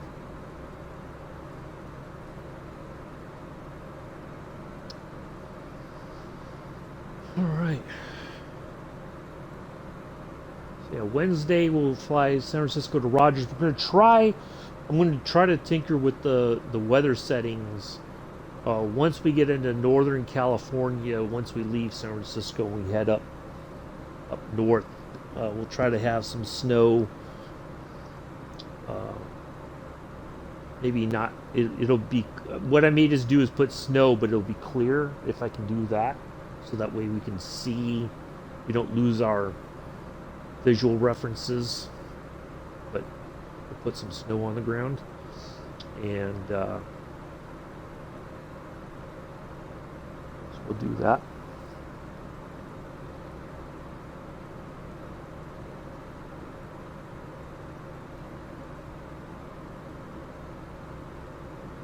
We've got everything kind of planned out for the next week. I got to work on the following week. The 15th, that flight that we would normally do for the Route 66 stuff, we're not going to do that on the 15th. We're going to move that to that Tuesday instead, because I have an appointment in the morning on the 15th. So I'll bump the stream up to that Tuesday, so we work our way towards the west coast there, Route 66. So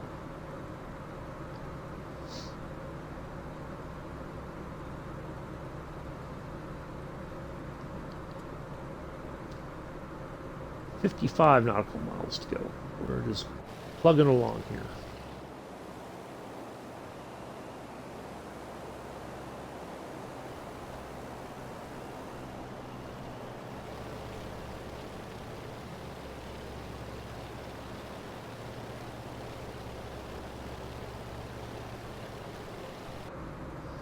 See if I go.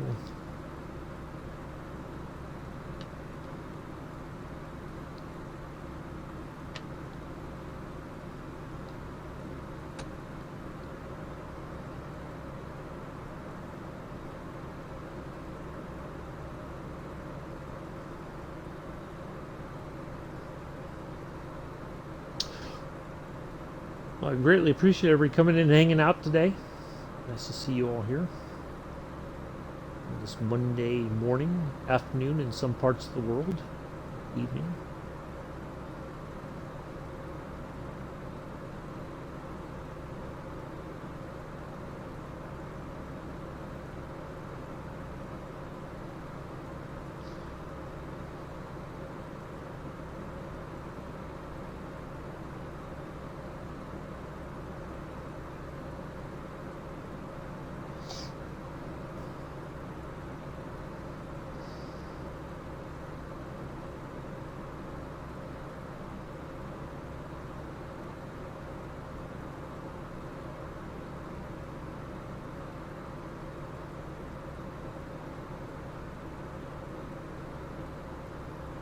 just out of curiosity, if I were to... Yeah, see, now 2-8 left and right are the preferred runways for landing. But we're going to stick with 1-9 left. Just so that... because I don't have the means to change the runway. I don't have like any kind of a system to change the approach and all that kind of stuff. So we're going to stick with that. A little bit of a crosswind coming in, but that's okay. We'll make it work one way or the other.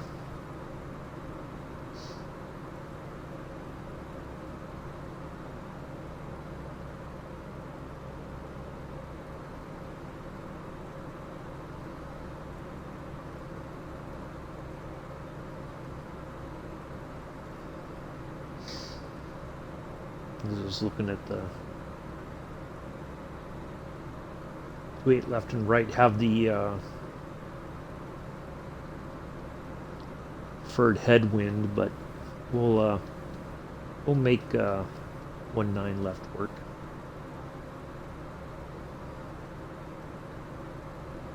Be just fine.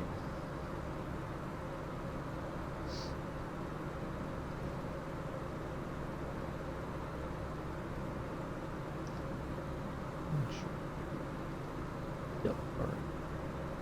I just thought about that now. Should have been checking the altimeter. All right, under 50 nautical miles now. And then we have a next 11410. And that's just a short 46 nautical mile flight from Salinas to San Jose.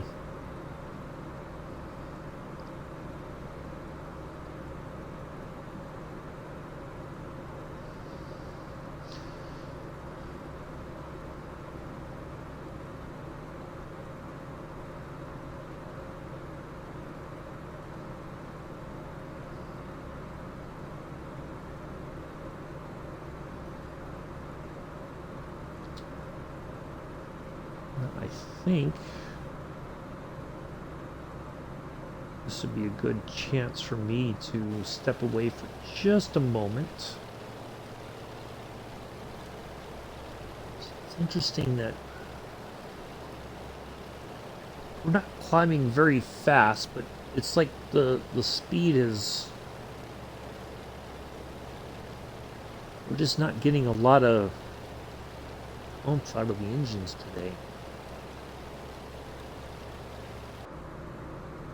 Let's do this. Let's just add.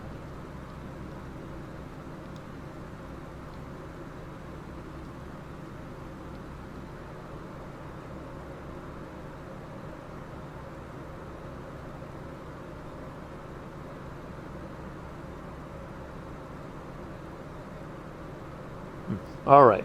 Yeah, I'm gonna step away for just a moment, folks. I will be right back. Let me put the... There we go. All right, be right back, folks.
Addie's is back.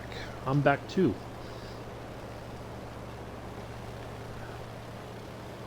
All right. Oops. Oh boy, we are way, way off course here. Oops, a daisy. Good thing we filled up the tanks, huh? Whew, boy, way off course. Anybody hop in and steer the plane back the correct direction?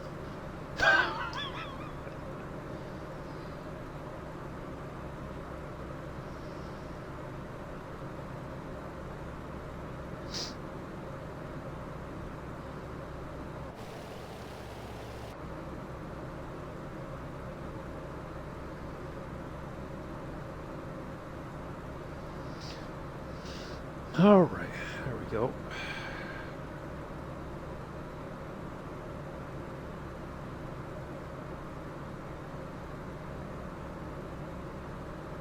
Now, one of the things I wish I could do, and I don't have a stream deck or anything like that, or OBS or whatever. I wish I could have like some music playing in the background. I don't know. I don't think there's a way I can do it the way I have things set up. I know on the PC side, if I was on a PC, I can do it, because I would have a streaming deck and all that kind of stuff. When the time comes, it's not if, it's just a matter of when.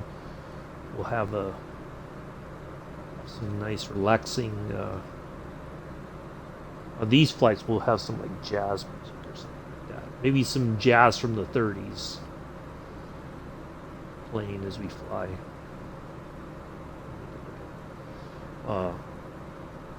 Make it like an era sort of thing.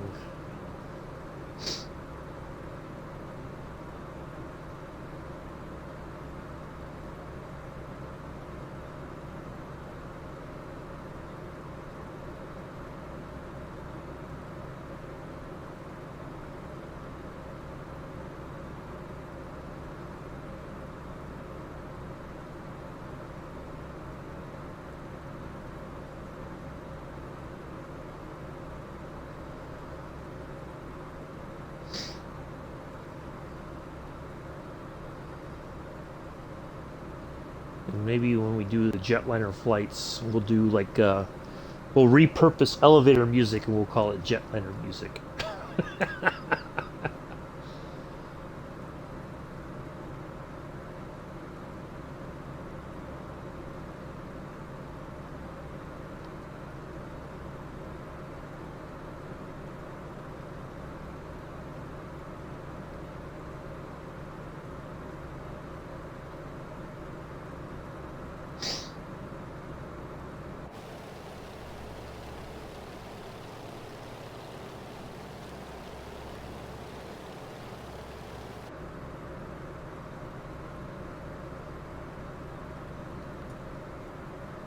Alright, just under 37, almost 36 nautical miles. I'm getting there to Salinas.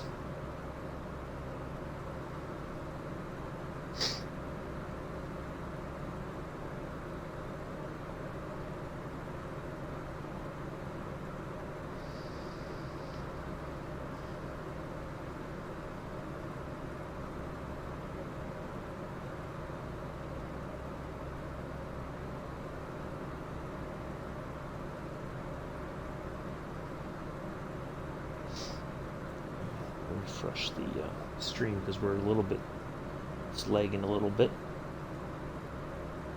The bit rate never went up. Online, so I don't know. It might be an issue with Twitch. Hopefully the stream doesn't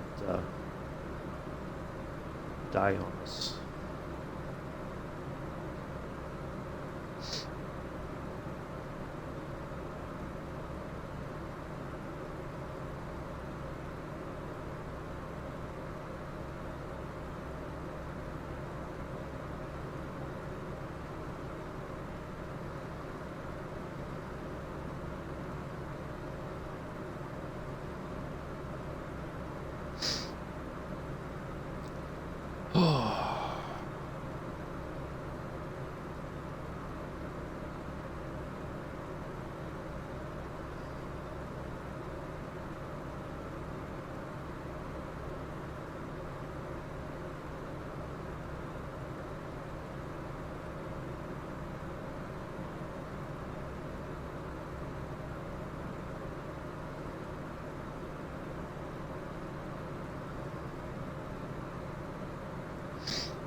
Ooh, we could ride over here in the co-pilot seat for now.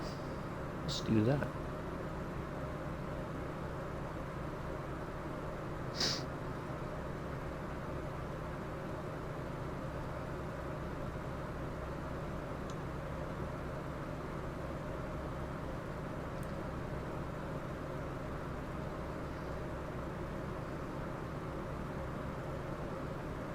See, I don't think it has the if. Yeah, it doesn't show anything. See, I think you can't have them both on, and that's.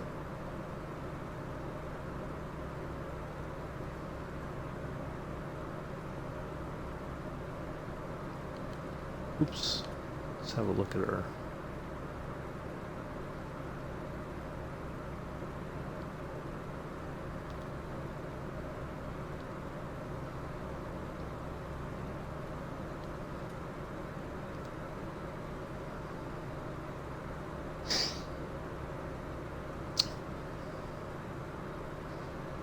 It is really a bit laggy today.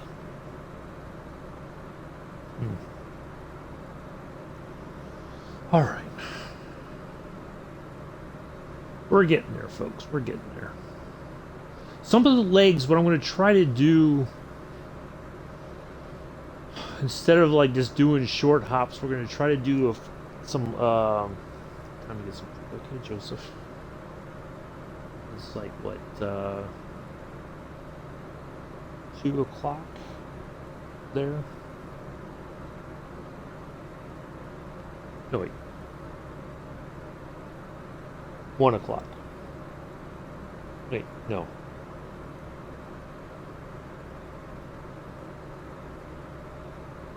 Two o'clock, yeah. 2:15.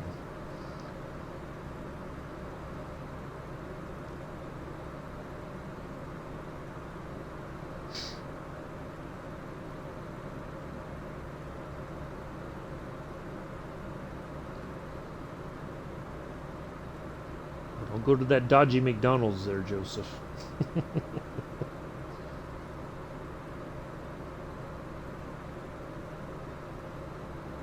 No telling what trouble you might find there today.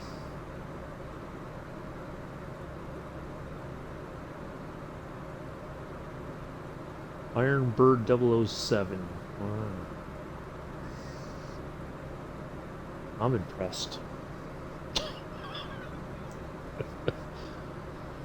Oh, 007's in the air. Let me get on the ground if 007's in the air.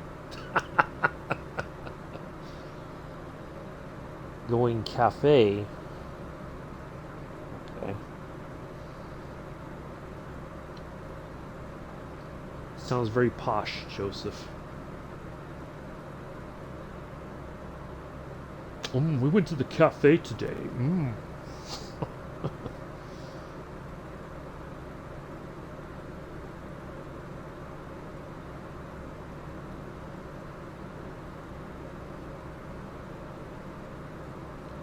Alright, so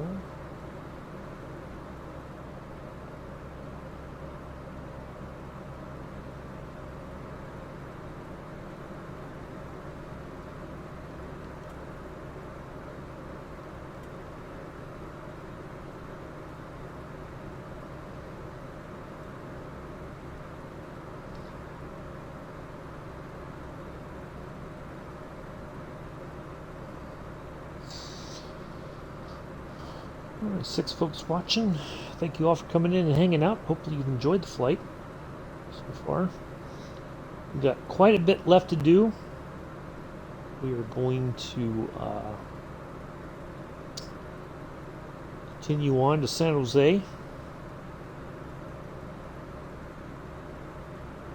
And then we're going to do our flight around the city, around the Bay Area, I should say. Not the city in general, but the Bay Area.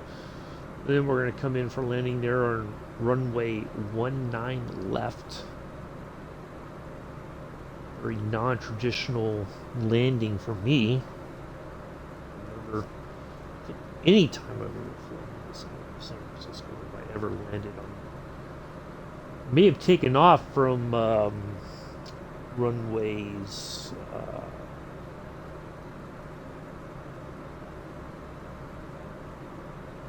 01 left or right, but never landed on the, because there's no way to come in on and land on 01 left or right. I don't think there's just too much population there, and I don't think anybody's ever landed on 10 left or right.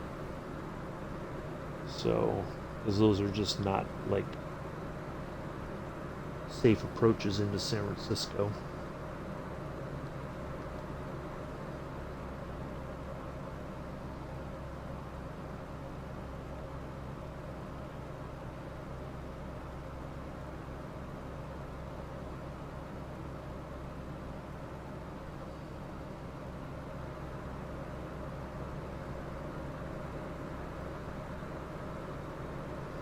Almost to Salinas. 20. Oops.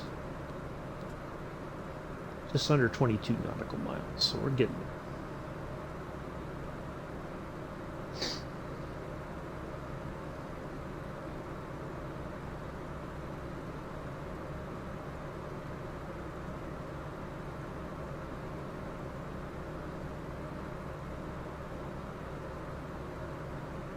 Now the tricky part is once we get to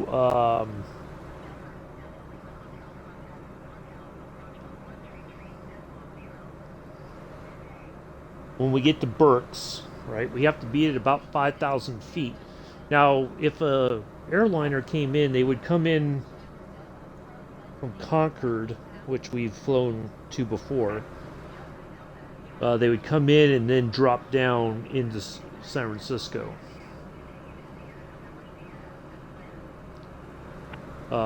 So we're going to, but we have to be, I think it says 5,000 feet is the minimum altitude when we get to Berks. Then we'll descend from there. So once we get to Berks, we'll start, when we go back to San Jose and go towards Berks, we're going to start slowing down a little bit. You know, not that we have a lot to slow down from, because we're not going super fast, but, you know, we'll drop some flap and get the aircraft ready for landing. Because it's from San Jose, from that VORDME to Berks, it's 32 nautical miles. Which doesn't seem, man, that seems like pretty far. But that's okay. So we'll get between San Jose and Berks, we'll get everything set up for landing, and then we'll turn in. So should be a nice landing. Something different.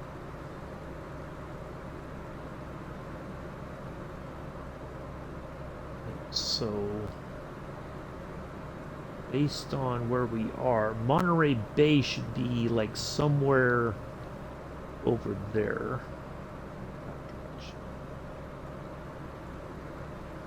There's not a straight shot from Salinas to Monterey. It's a pretty nice drive, actually. It's a little bit, you know, bit of a windy road in some spots. It's picturesque in some areas. Once you get closer to Monterey, there's a bit more houses and stuff, and they're all very, and you know, I guess you could say fancy. A very expensive area, real estate. It probably wasn't always that way. It's just that the prices shot up after a while. Sometimes I would drive to Salinas and then cut over, because there's two ways to get into Laguna Seca. There's an entrance that's the campers use that entrance if you're going to go camping at Laguna Seca.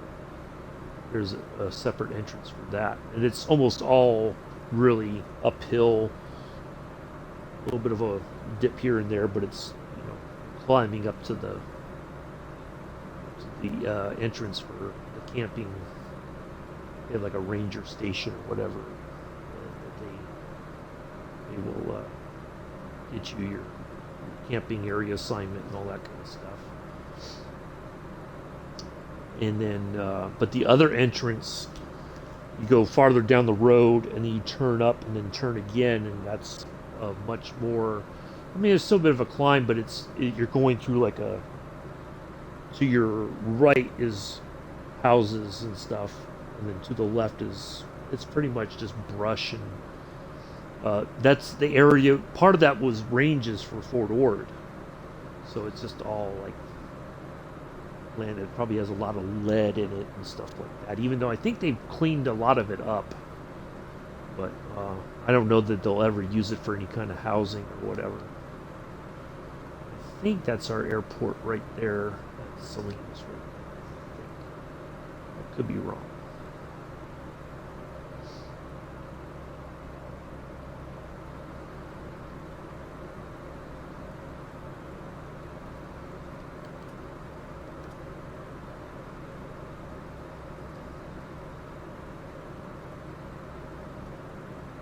I don't think the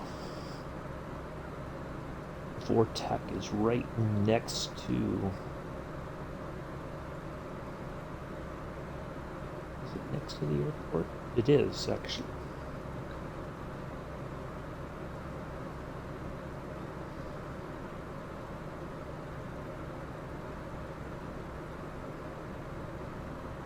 Because it looks like there's a light there, kind of. There's a bright spot right there, which would suggest an airport. Like you could see like a runway light right there.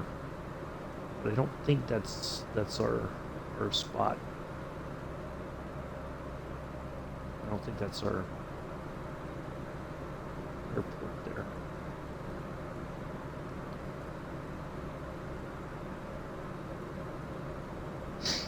All right, let me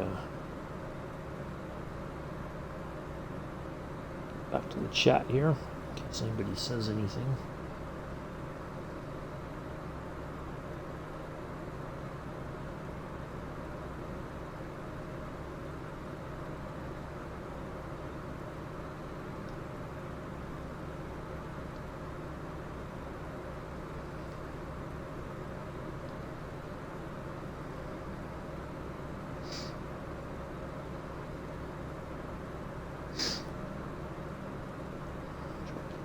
Things.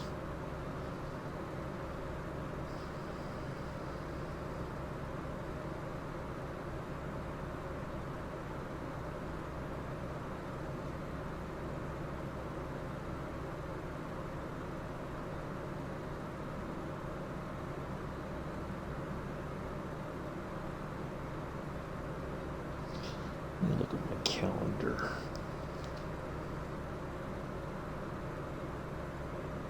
Ooh. World's largest volcano began erupting late last night on Hawaii's Big Island. Uh-oh. Oh, boy. That sucks.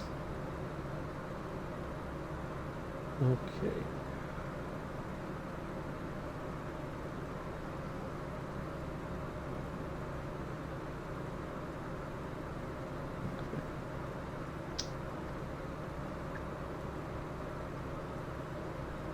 Thinking...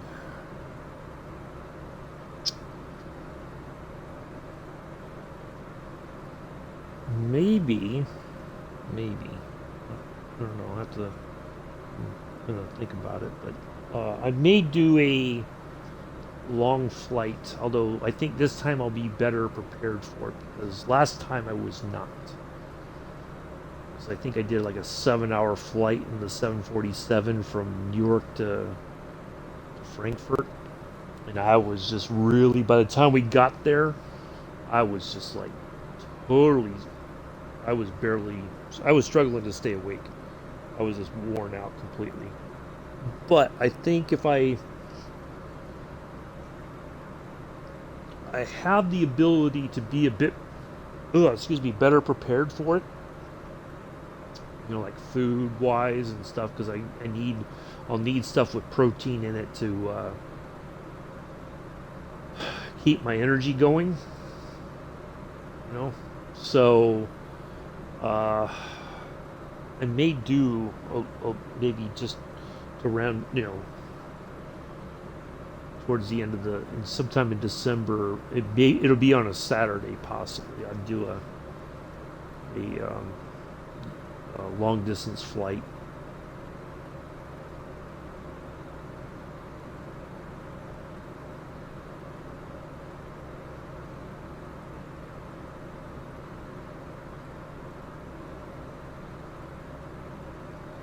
What I do have to see, I'd have to test the 747 to make sure I can still start it up and all that kind of stuff.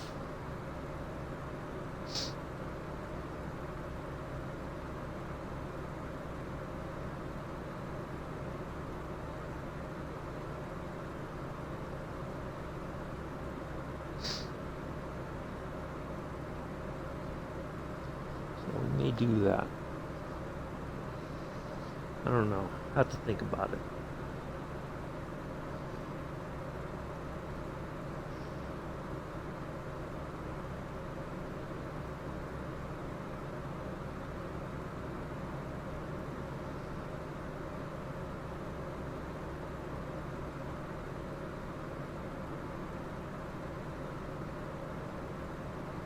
Maybe we'll do a. I think it'd be a little bit easier to do, but maybe we'll do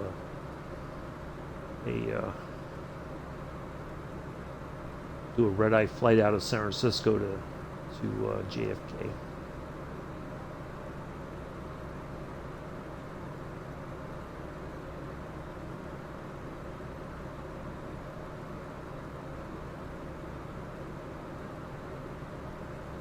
All right. So,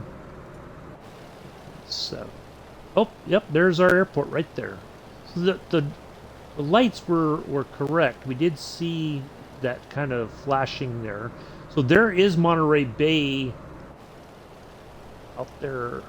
Yeah, you can actually see the bay. It looks like water, doesn't it? I'm sure that's water.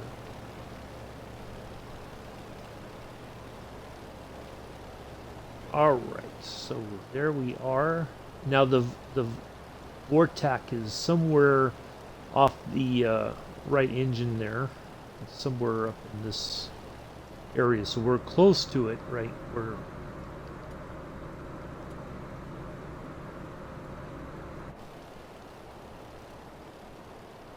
see it.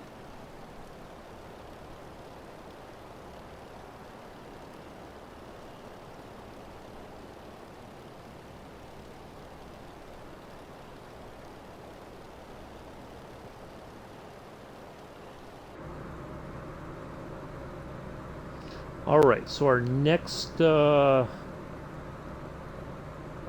yeah, there is Monterey Bay. So Laguna Seca, I believe, yeah. If you take this road right here off the left wingtip, that goes into the hills there. Laguna Seca is somewhere off the left wingtip. I don't think we're going to be able to see it. So it's kind of hidden in a way. All right, let's go ahead and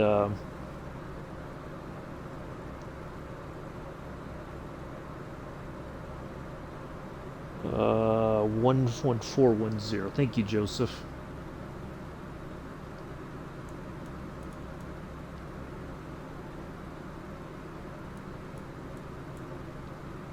All right, let's go ahead and turn towards San Jose.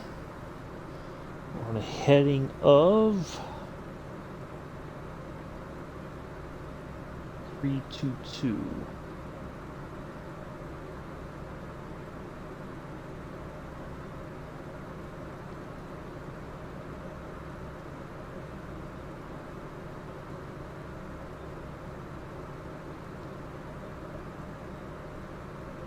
Alrighty. There we are.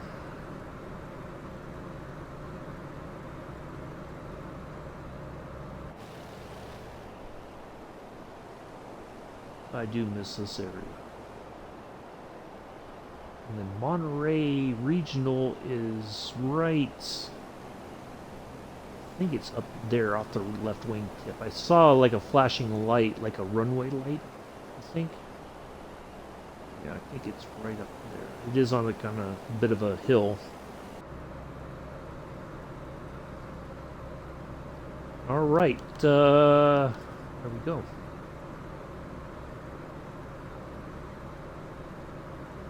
So we'll keep our altitude for now.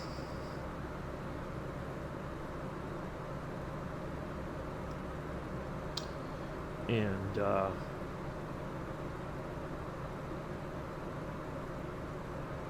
we'll get there. We'll do our flight around this Bay Area, then we'll get ready to land.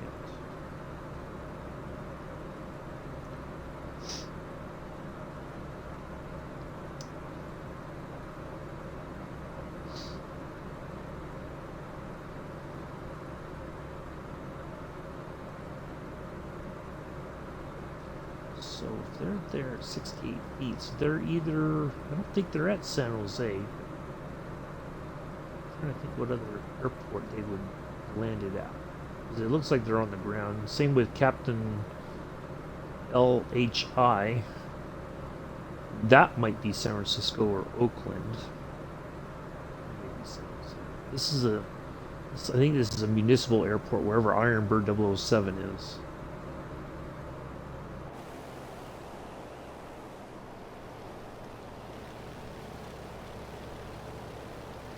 There is the Monterey Bay Area. Over to the left there is the famous Monterey Bay Aquarium.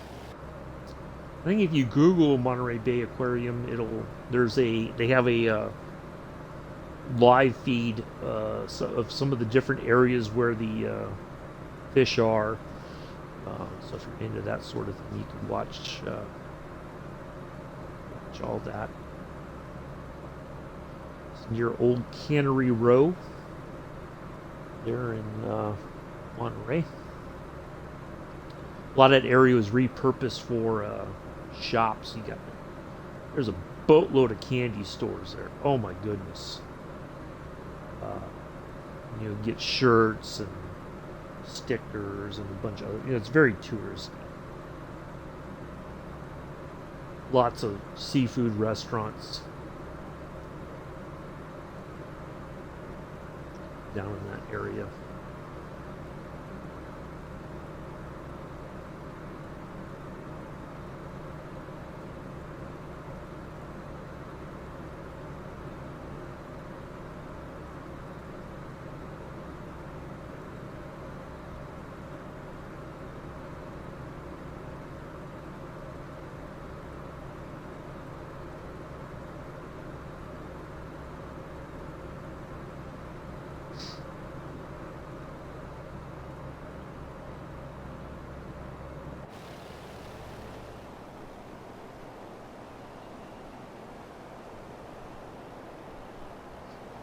Fort Ord was right. There's an airport there. Let's see the runway lights. Fort Ord was somewhere behind those clouds. The newer post of Fort Ord. The old post was up. Probably back in here somewhere. I've driven through it. I don't know if the buildings are still there, but one of the times I left Laguna Seca, you could drive through where the old post is, the old World War II barracks. If I had thought about it, I would have stopped and taken some pictures, but I didn't.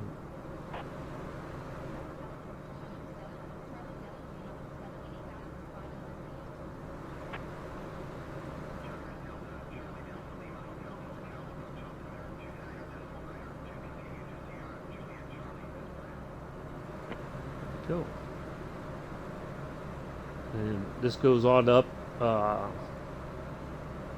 Santa Cruz would be up over this way.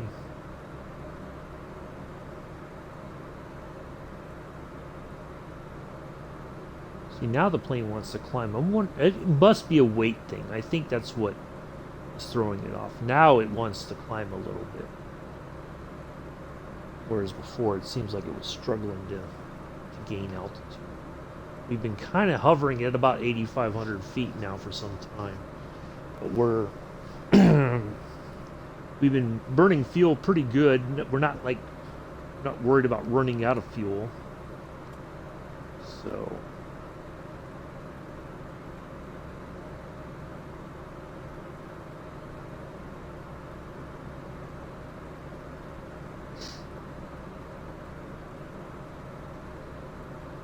So basically what we're gonna do, folks. If you wanna, I've got or if you just want to Google San Jose, California, and it's spelled like this.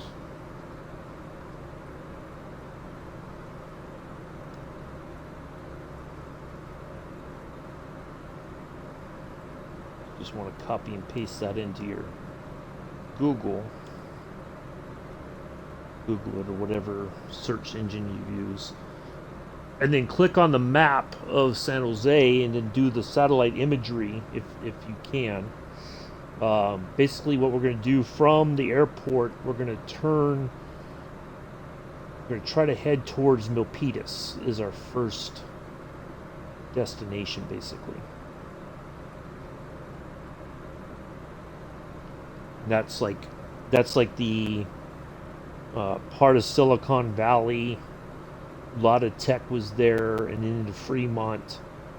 Uh, and we're gonna go up Union City, Hayward, San Leandro, Oakland, over to Treasure Island, and all that. So if you want to kind of follow along, that's what we're going to fly over, in theory. Well, not in theory. Hopefully that's what we're going to fly over, because that's our intended path.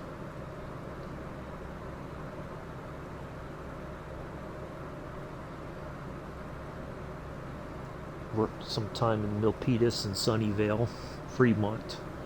Not Sunnyvale, Milpitas and Fremont. I did work in Sunnyvale, kind of, a bit. No, it was just Milpitas and Fremont. Never really worked in Sunnyvale. Sunnyvale's on the other side of. There we go. Perfect. Well, that's the Wikipedia about it. But if you just want to look at the map, or you can Google it and kind of see where we're heading from the airport on the East Bay. If you want to look at the kind of follow the cities and all that combined, between San Francisco and Oakland,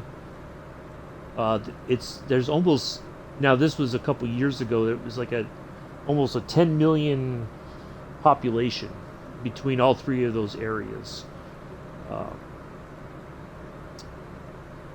It seemed like there was much more people in San Jose, but because I don't know which all part of it they count for the census, but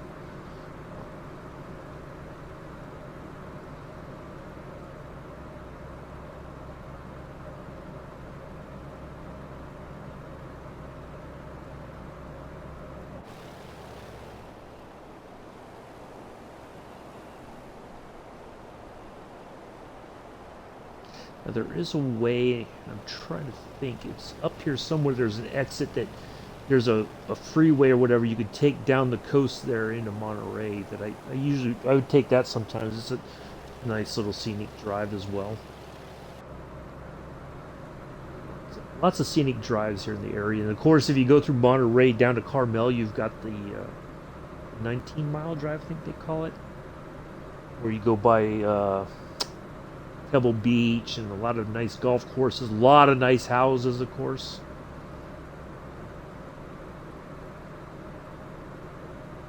For those who could afford it.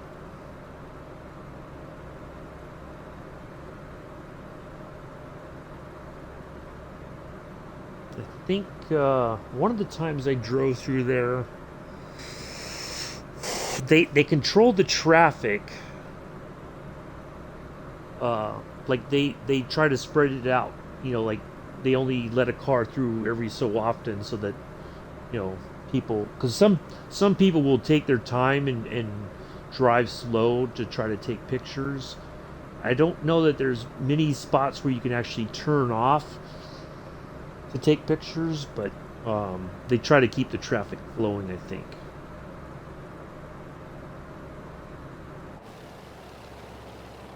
Oh, 007 left.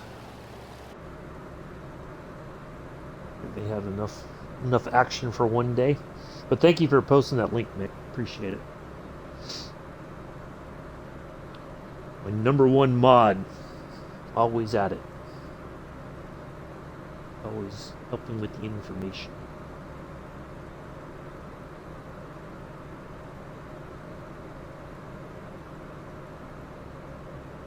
But yeah, you can take the freeway. There's a way to go from San Francisco down to Santa Cruz. It's a pretty nice scenic drive. Oh, he's back. 007's back at it. He had to check in with the Q branch and get his Aston Martin fixed up. Ooh. That's kind of odd. Alright, so let's see. We got 24 nautical miles to San Jose.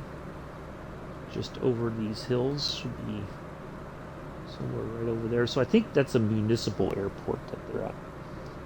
Everything is on there. Perfect. Thank you, Mick.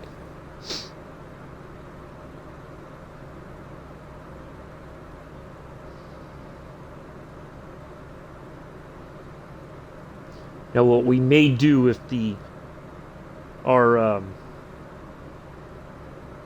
if things are too obscure, what I may just do is go to clear skies, just so that we can have a nice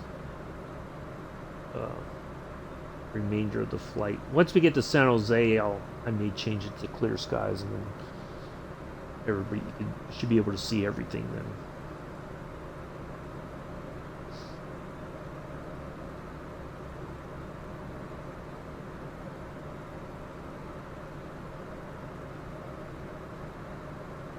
Boy, it just nosed over suddenly. That was kind of odd.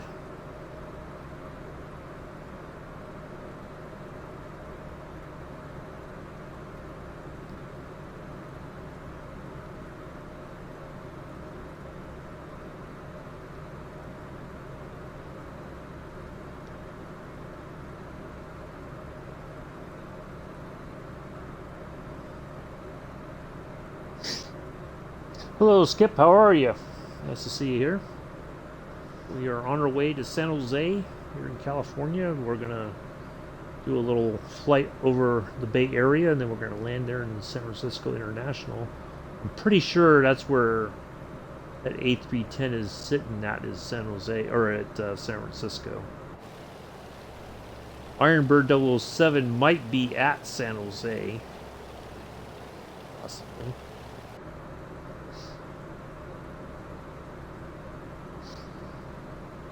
Found out by looking on there that there's a Bank of Italy building. Oh. Huh. I've probably been by there a bunch of times, didn't even notice that.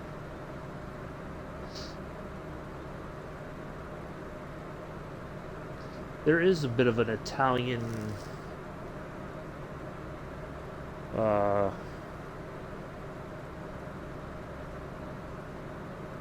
demographic there, although they probably aren't as large as they used to be.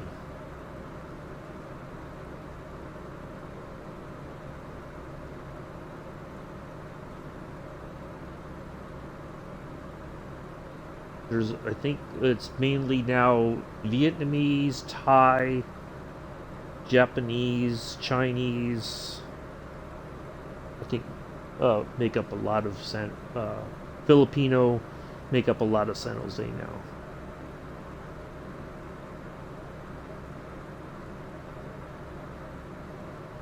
So, oh, you know what? Now that you made me think about it,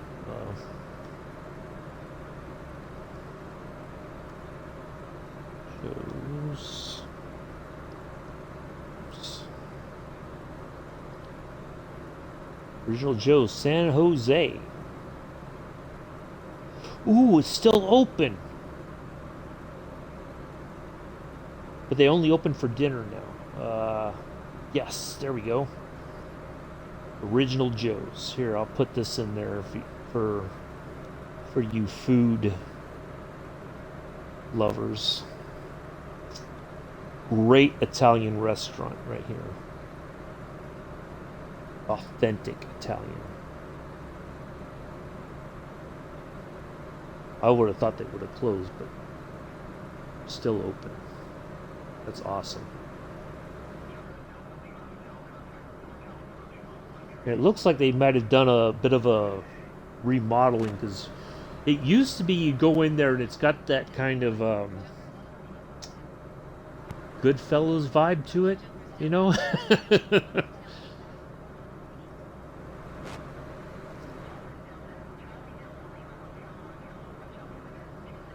Yeah, original Joe's.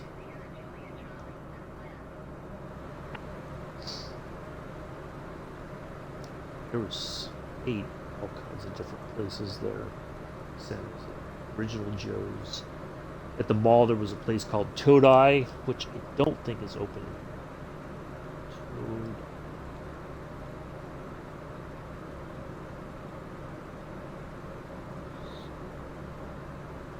Jose.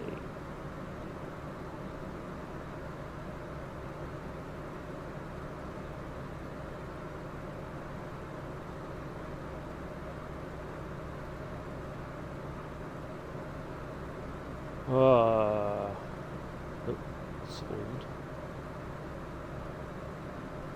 Yeah, Eastridge Mall. That's still open, it looks like. Eastridge Mall.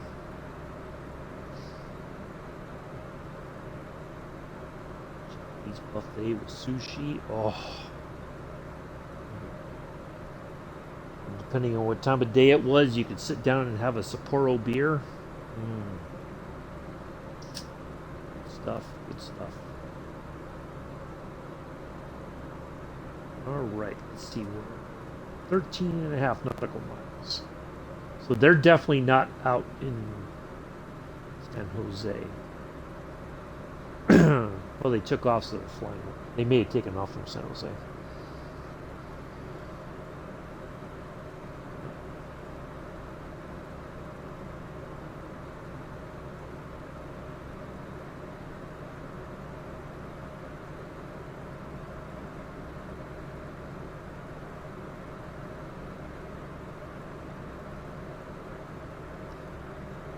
Oh, Original Joe's does the Angus steak. Oh yeah, but they are well known for their spaghetti and meatballs. Uh, just get a huge helping, or at least you used to, and it wasn't very expensive. Now the costs may have gone up, but um, yeah, it was fantastic. All right, I see lights kind of flashing. It's like runway lights there.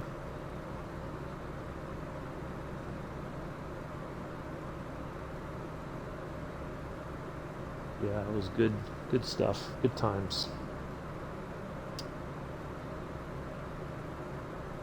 All the food in the Bay Area, all the scenery, all kinds of stuff. There was always something going on. Sporting events.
Oop.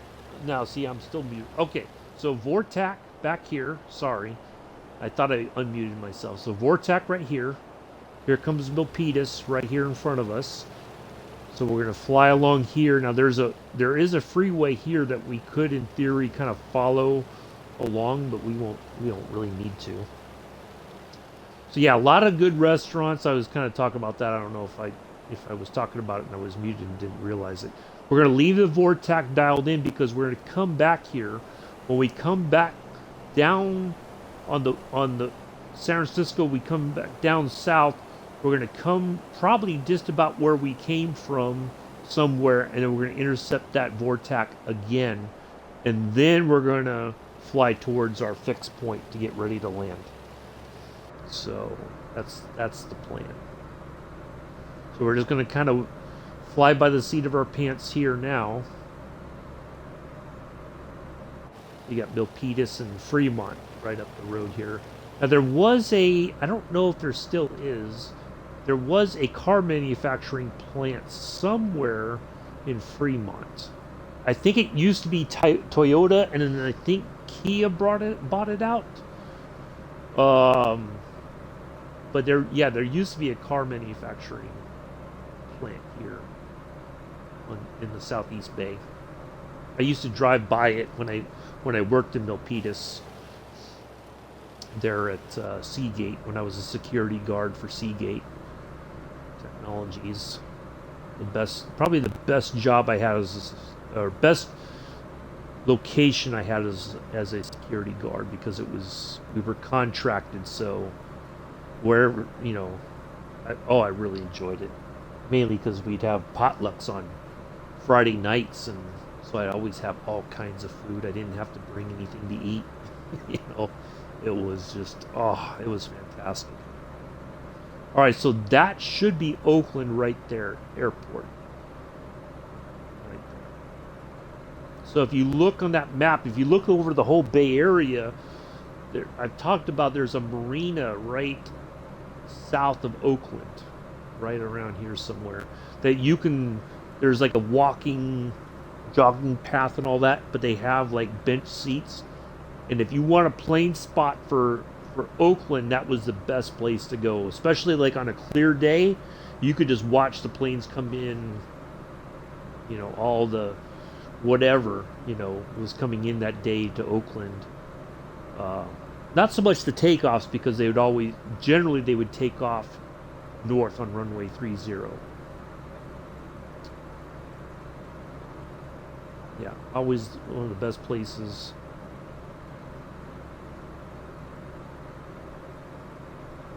to go watch plane watching, if that was your thing. So yeah, Dumbarton should be right. Should be it right there. That goes into Palo Alto. And Stanford should be up right up in there. Stanford University.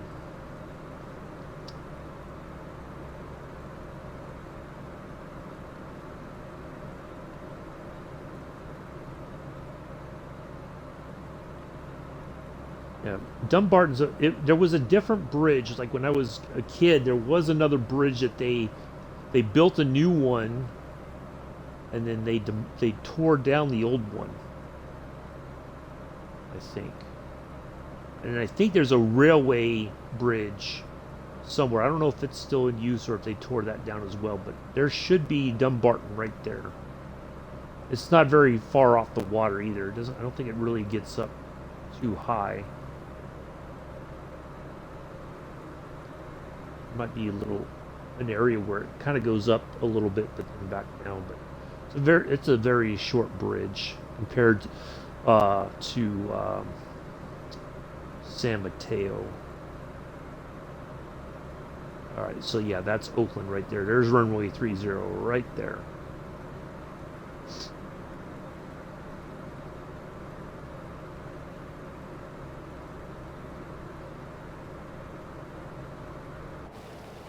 yeah, it doesn't take long to get up the bay here. A lot of lakes and reservoirs and stuff for if you like to fish, or if you just like to have a nature walk. A lot of those areas are good for that.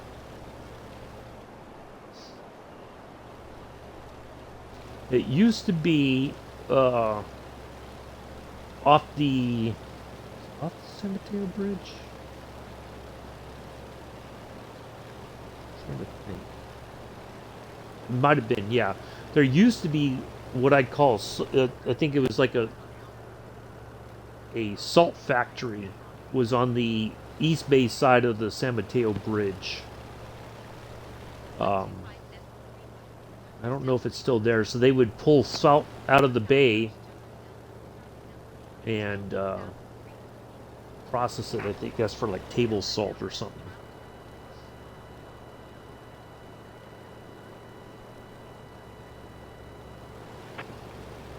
We're not going to go all the way to Burt's. I assure you.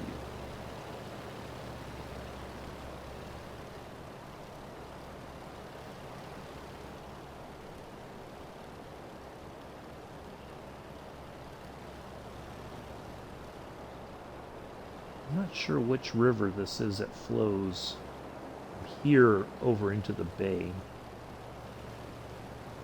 To look at that. I don't remember that. I don't think I ever really paid attention to that, to be honest. So there's Dumbarton. Palo Alto. There's a little airport, Palo Alto Airport right there.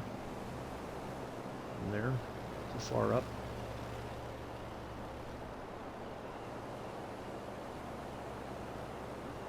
Trying to keep an eye out for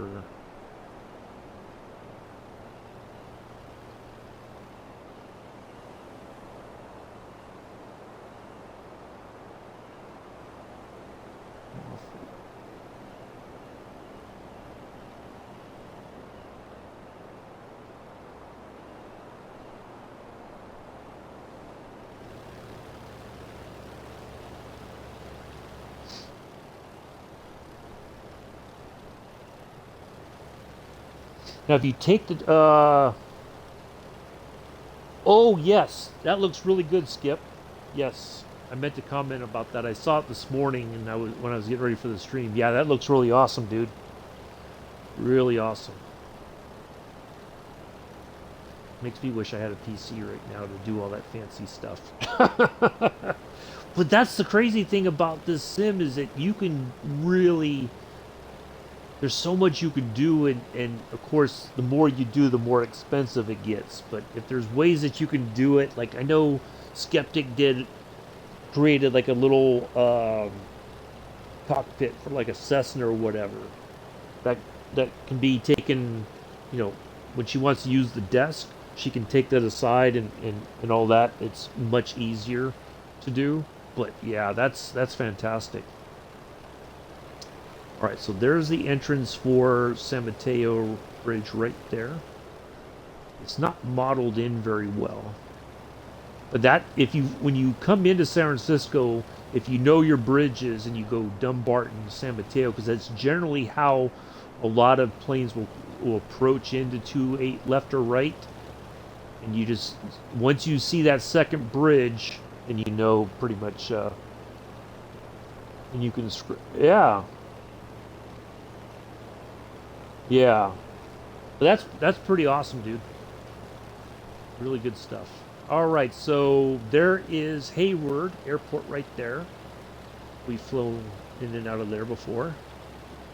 And so that means right here is Castro Valley, where I grew up.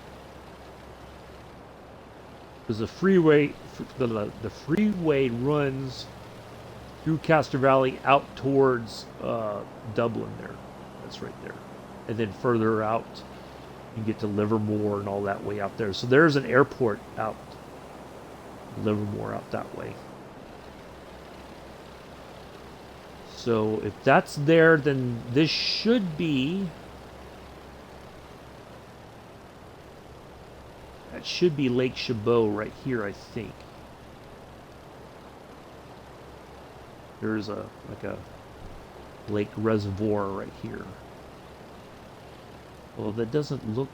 Well, I've not seen it from the air sometimes, so it's easy. But yeah, there's Hayward. That's Castro Valley. So yeah, that should be Lake Chabot right there.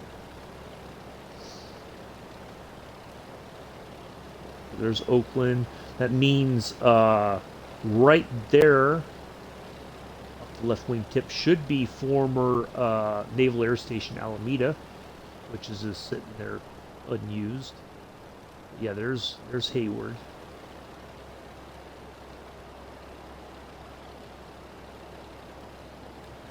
And actually, if you take, there's a road, Redwood Road, which I believe is right here.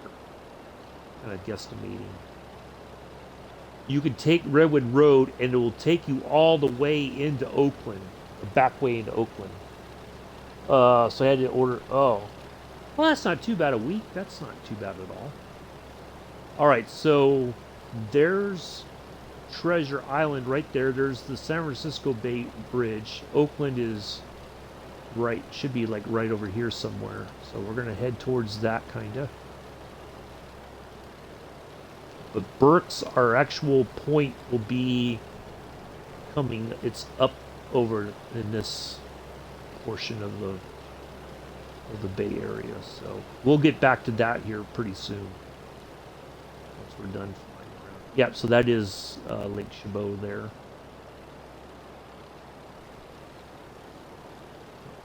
There it is. Just looks different from the air.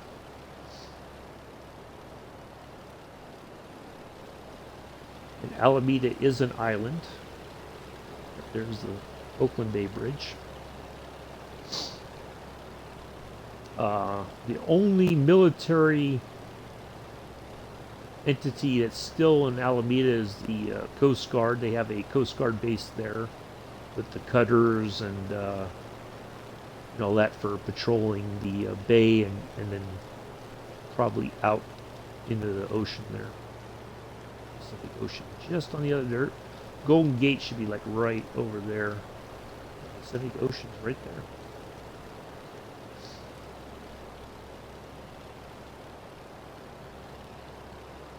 And this freeway goes all along here and it'll take you all the way into Berkeley, where we're heading. And then it splits off like when you get towards Oakland and you cross over the bay into San Francisco right here. It does continue. Berkeley is like right up here off the left wing tip there. And then you can go all the way north from there. The EFIS unit next, and then the stopper will end up having a full-size 737 cockpit in your room. Hey, there could be worse things to have, So there's Oakland International. This is the executive airport, as they call it. General aviation here, sort of thing. No, how often it's used. And then right from there should still be... I think right around here somewhere there's a aviation museum.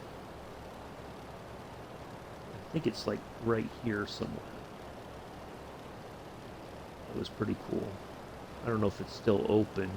A guy I worked with for quite a while, he was a volunteer there.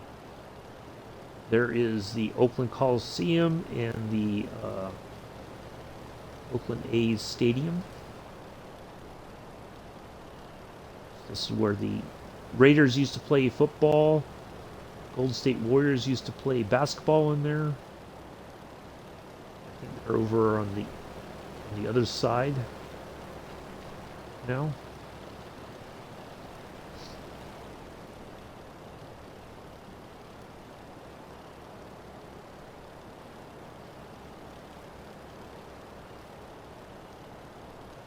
So there's I think I've played golf. You played there? I might have played golf there before. Or I took lessons at that golf course years ago. Yeah, I took lessons there. I didn't play golf there, but I took lessons there. There's a nice marina area over here. Walking past, if you've got dogs or just want to walk, there's places to do that here. All right. So there is Treasure Island. There's the Oakland. There's the San Francisco, Alcatraz, Golden Gate Bridge. So we're gonna fly this way a little bit longer, and then we're gonna turn over towards the. Matter of fact, we can kind of make our way there now.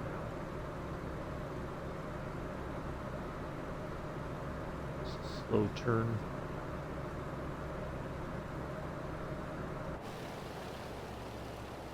That should be Lake Merritt. There in Oakland, right there.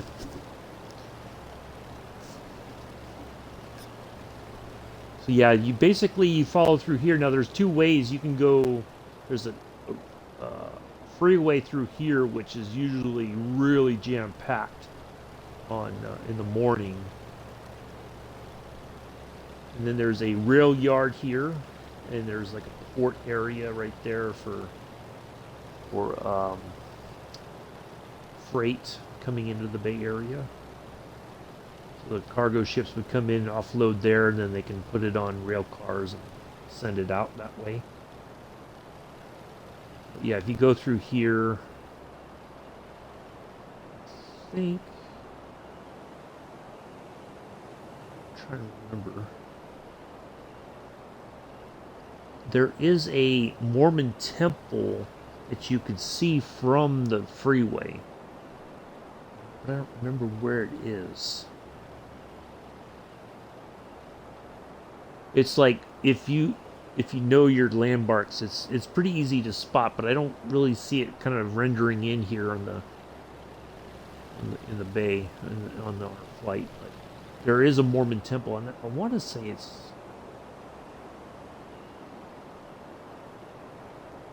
somewhere around in here, maybe. But you can see it from the freeway. There's another way. I think there's another freeway up here that if you find it, you can get to it from up here.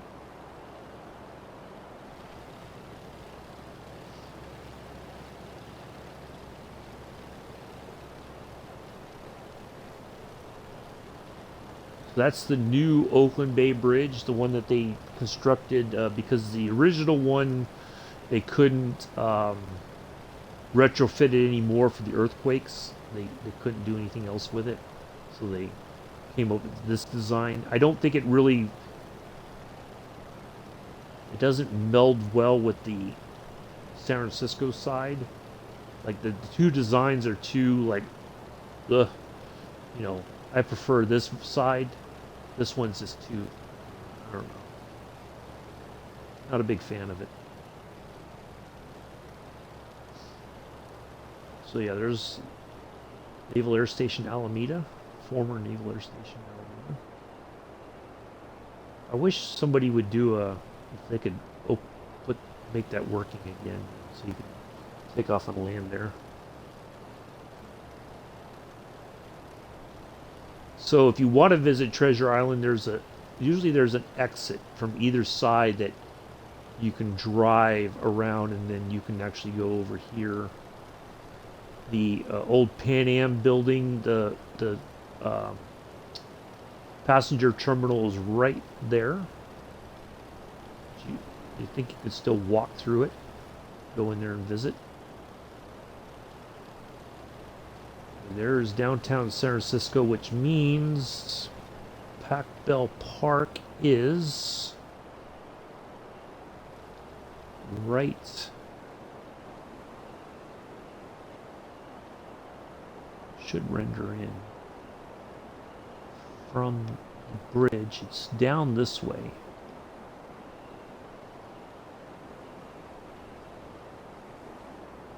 Can I see it?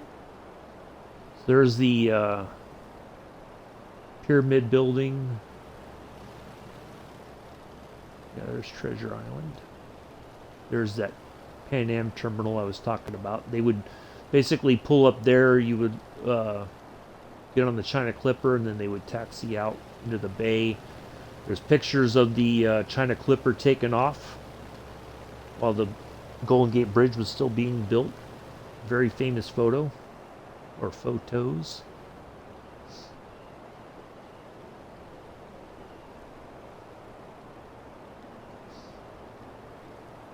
So there's the Embarcadero. That ferry building should be right there, I do believe. And then this is all waterfront here. Aquatic Park. Ghirardelli Square is right there. Famous chocolate maker. Should still be able to tour the chocolate factory there. And you can buy chocolate directly from them. Of course, they have their own little store there. That should be Pac-Bell Park right there. Yep, that's it right there. Alcatraz Island.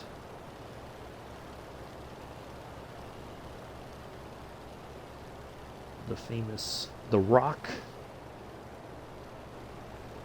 I still highly suggest, if you ever get a chance to go to San Francisco, do a tour of Alcatraz. It is absolutely fascinating stuff.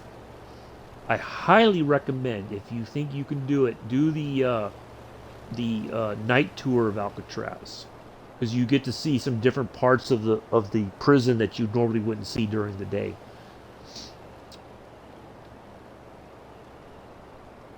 So, former Presidio of San Francisco is right around here somewhere. That's all gone, except for there's a golf course there. That's still there, of course. Lucasfilm has basically taken up shop in some of the buildings that they were able to keep.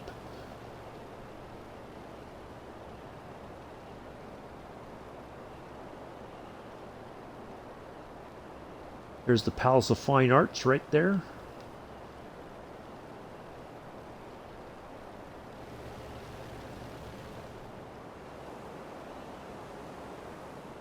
There's the Golden Gate Bridge right there. Sausalito. On up to San Rafael. San Francisco. We're going to go ahead and just kind of turn to the left here. There is a former military fort. I think there's one on each side. I think this one is still, you could tour it, kind of thing. Right off the San Francisco side of the Golden Gate Bridge.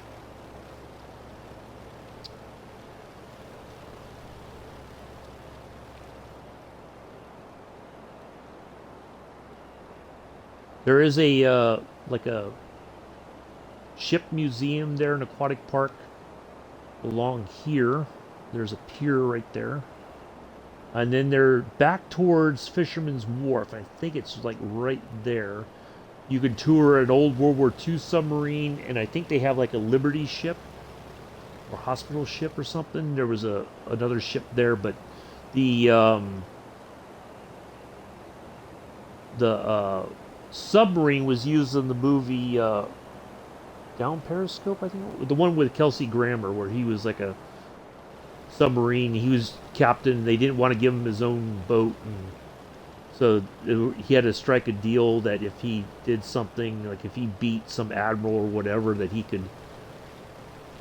they would give him his command or something. Pretty funny movie. All right. Golden Gate Park right there. The old Saturo Bath ruins are right here. And there is the Legion of Honor. There's like a museum and all that. Rodin's the Thinker. They have a Rodin Thinker sculpture there as well, somewhere up in here.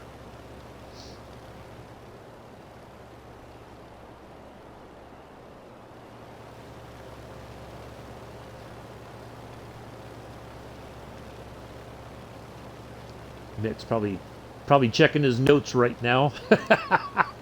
There's a TV tower right there. TV radio tower. kind of a well-known point of interest, or not really a point of interest, but it's a well-known, it's an easily identifiable landmark there. In the for those of you who don't know, in the Golden Gate Park, they have one of the oldest Japanese tea gardens here in Golden Gate Park, and also the De Young Museum is there, and then they also have a huge botanical garden, all kind of within, and then they also have a Victorian style flower conservatory is in Golden Gate Park, if you're into that sort of thing.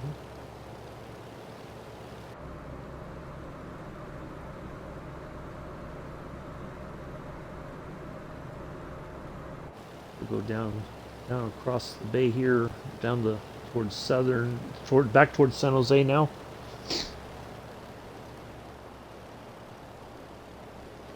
And then Pacifica should be somewhere along here.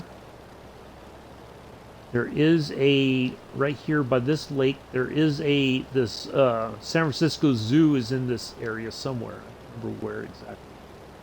The zoo is in this, not far, I think it's closer to here. When I worked at, there's a National Guard armory. They used that armory one time for a filming of the show. Don Johnson. It was Nash Bridges. Yeah, they used the armory for like a staging for like catering for the crew, not stars themselves, but they had they used that for. There was filming going on here, and then they, for like the other crew members, you know, working on the show, they used it for a. Matter of fact, that might be the armory right there. I know it's not far from the zoo. Remember that. It's kind of up in the hill, but because you have to go past the zoo and keep on going up. Yeah, I remember that they had it open for. They use it for. So we got to eat. They had a bunch of foods. They're like, yeah, help yourself. It's already paid for, so you know, don't worry about it.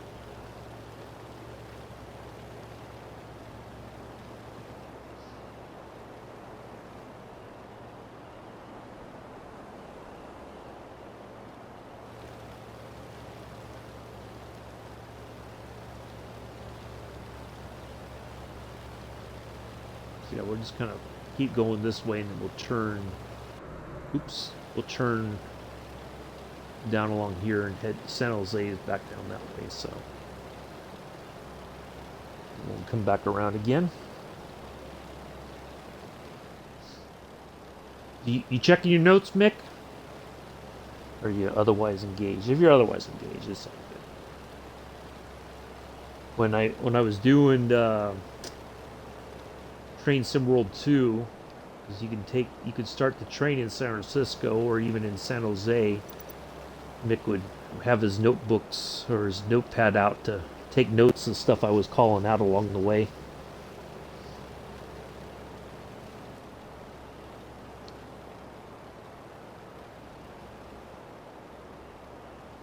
Now the old, I think, yeah, it should be like right there, was where Candlestick Park was, where the Giants and the 49ers used to play. It's all been demolished.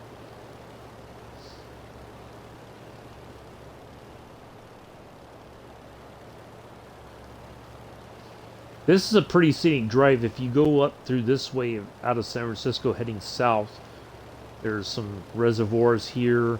You could take, there's a way to get out. Half Moon Bay is out this way. There's plenty of beaches and all that. Some are, you know, not a lot of people go there, but if you're looking for, you know, beach to hang out at, there's plenty along there. You don't have to go all the way down to Santa Cruz. So yeah, it was never. In all reality, it didn't take long if you really wanted to get to a beach, or like on a Saturday or something. It didn't really take long to get there.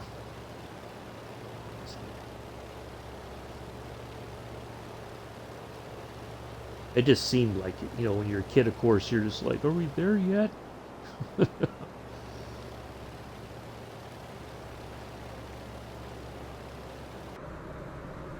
course, it was always nice to go down to Santa Cruz Beach Boardwalk.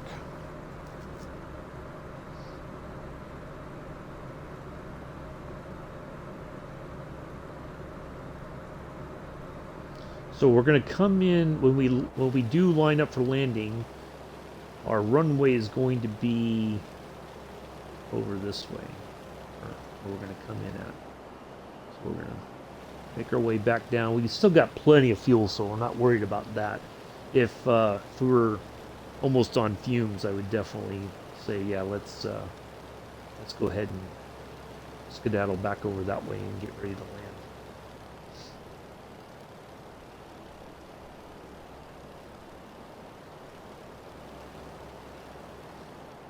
I think I might be able to see it. Yeah, so there's the train line here. And then Millbrae is right around here somewhere, and then they have the BART. There's the BART tracks right there, I believe, that you can take to get to San Francisco International Airport.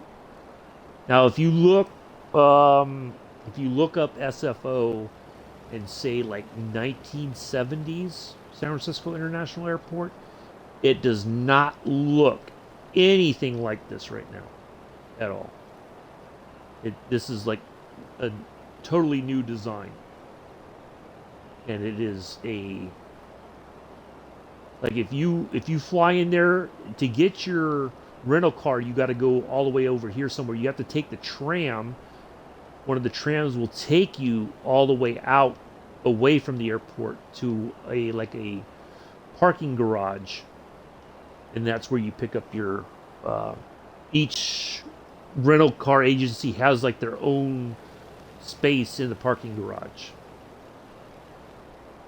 I think it's somewhere over here. Now there used to be Pan Am had a huge right there used to be a Pan Am hangar where they would do maintenance there. Yeah. You can see it from the freeway, but I don't know who owns it now or who took it over, but it used to be like right there. It was very easily identifiable. But all the was it there maybe? Maybe it's there, not there. Maybe it's right here. This is where Pan Am had their maintenance hangar. But yeah, if you look up San Francisco International from way back in the day, totally different looking. Matter of fact, if you watch the movie Bullet with Steve McQueen, you'll see how San Francisco International, how this whole area looked back when he filmed that movie. Completely different. Even the waterfront in San Francisco in general looks a lot different than it did. All right, so let's just kind of head this way. Let's go back just a smidge. I want to have enough room for our turn across San Jose International to intercept that VOR DME and then go back up towards Berks. Try to make sure we have the correct heading when we do that. I'm going to leave it out here. I'm going to take a break for just a second, folks. I'll be right back.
All right, I'm back. So up in this area, I'm trying to see if we can't figure out where. So let's see. We're still not quite at Stanford University. Although we're almost there. So there is I think up in the hills of Stanford, there is a superconductor. It probably is not as famous as the Burn. I think it's the Burn superconductor testing thing. But there is one, I believe, up here in the hills of so okay, there's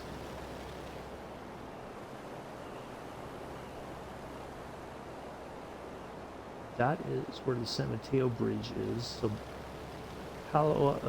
Dumbarton's right there, so it would be up in. Okay, so yeah, we should fly. We might fly right over it.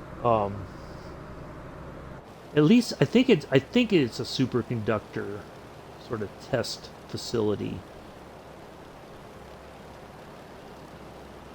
if I remember correctly. I don't think I'm wrong on that, but it could be. But yeah, if you drive through here on this freeway here, there's a as you come into Palo Alto up in the hills. I think it should be like right up here. I remember seeing it. You could see kind of something there off the freeway, and it might be right up here. I have to look into that.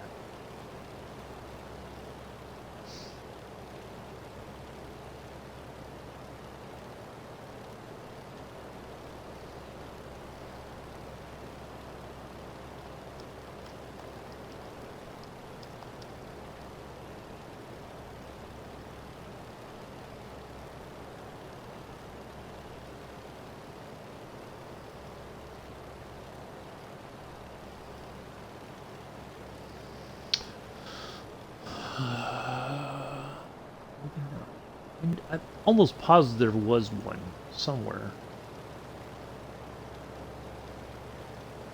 So Stanford.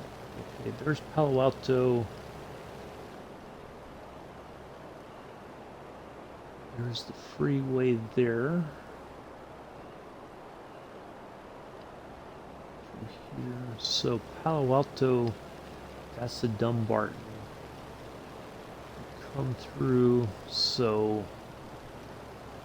Stanford should be coming up. So that area is probably like right here. I thought it was right here, but I don't think so.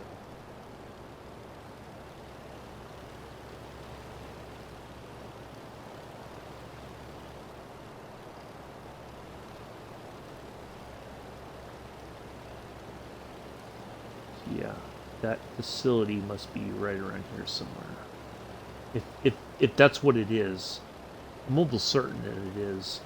So there's Stanford there, because there's the stadium where the Stanford football team plays. Should be it.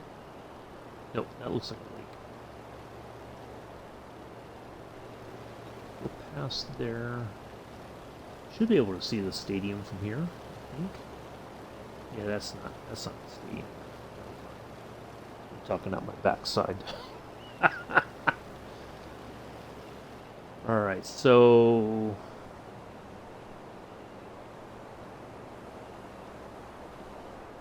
there is okay. So that should be Moffett down here. So yeah, there's a small airport here, Palo Alto. I'm trying to remember where it is in relation to Dumbarton Bridge. I know it's up this way somewhere. Pretty sure of that. So, yeah, Moffett is down. That should be Moffett right there. Okay, let's see if we can figure out where this superconductor looking kind of place is.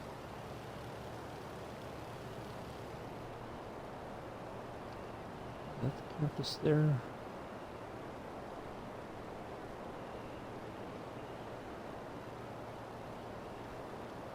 That's the golf course. Okay, there's the football stadium down there. So they have football, they have track and field.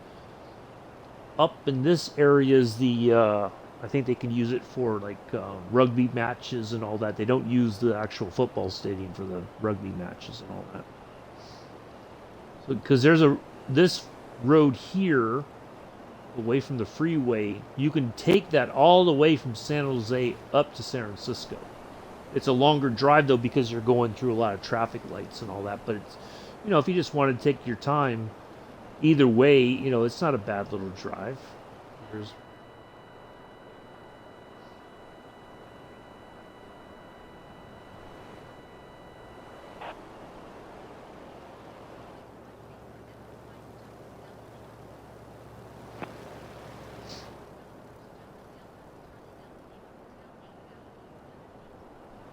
maybe that's it right there. I think that's it. That area right there. I think it's some kind of research facility. I'm almost certain there's a superconductor testing facility right there. I'm almost positive that's it. Yeah.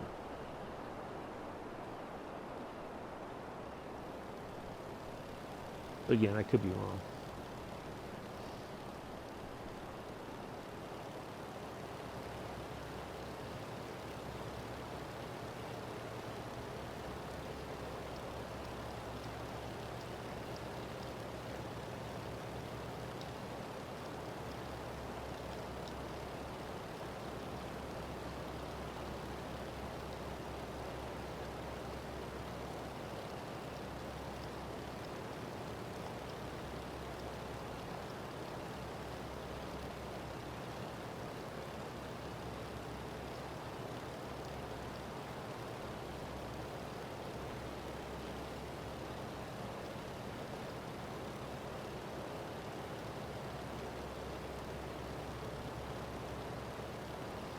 All right.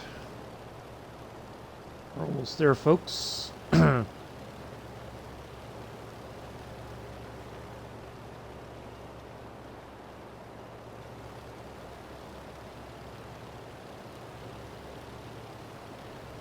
getting there. Boy, this has been quite a long stream, longer than I've done in a while. That's okay. Got some nice scenery here. Some nice, little bit of a, yep, there's Moffett right there. So there is Highway 101, I believe, runs right. Yep, right there. Now, if you go past the Dumbarton Bridge and you keep going, there's a way that you can come across here and then intercept Highway 101, or you can keep going into Mountain View.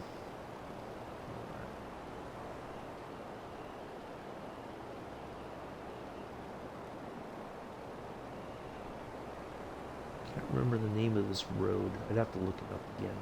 But there's a road or street basically. I think before Highway 101 was built, or you know when it was in its infancy, this was probably like considered Highway 101 here.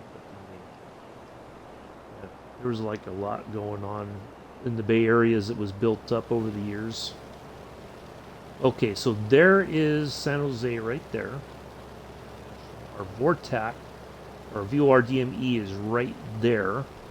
So our heading from there is going to be 320. So I'm going to fly a little bit south here still, or yeah, should be south. Well, east southeast. Then we'll turn and we'll. So basically, what we want to do is we're going to dial this in on 320. And then I've got the ILS approach. I've got the frequency for that ILS there on 19er left.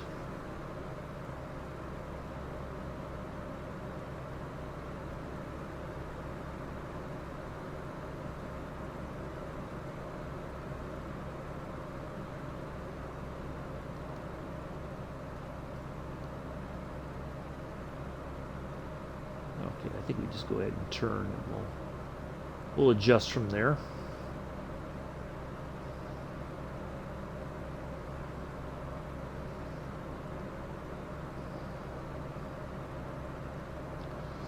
All right, we'll get ready to put this thing on the ground.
Takes a moment for it to render in, but that's okay.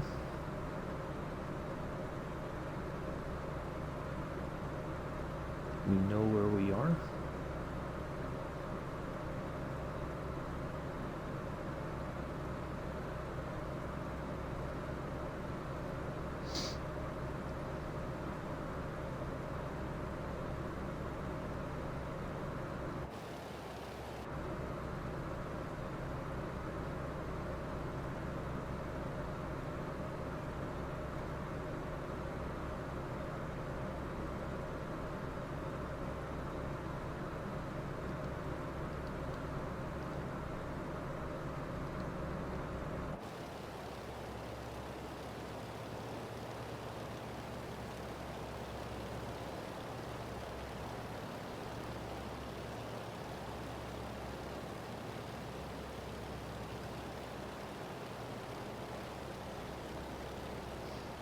There used to be many years ago, and I don't think it's there anymore, but there used to be kind of like a little aviation themed restaurant somewhere right around here. I don't think it's open anymore, but there used to be that there.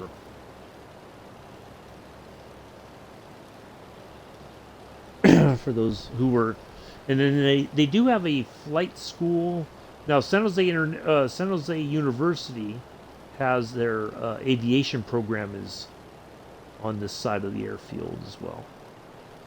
There, where for whatever classwork you got to do, it's over in these buildings on this side.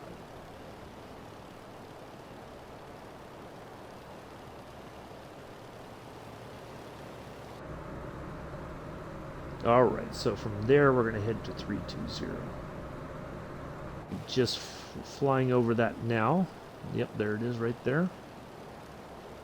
Bingo. All right, 320, here we come.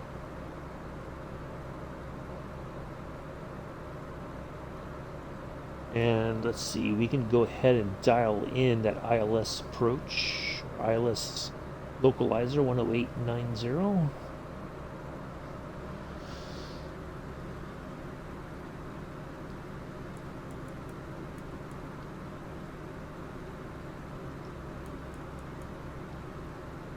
Right there. Perfect.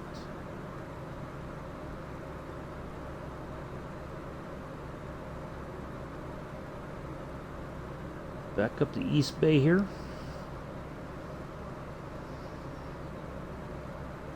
One more again. Yep, it is a Junkers. That is correct. We are getting ready to land here in San Francisco International. We just did a slow tour around the Bay Area here. We just intercepted our VOR DME here at San Jose International. Right there. We're heading towards up to East Bay, heading towards Berkeley. And then we're going to turn in and land. Yeah, so, yeah, I grew up in this. I grew up on the East Bay, but I have lived and worked all over the that should be Levi Stadium, I think, right there. I think that's where it is. San Jose State is down that way. I believe, if I remember correctly. Yeah, it's back that way.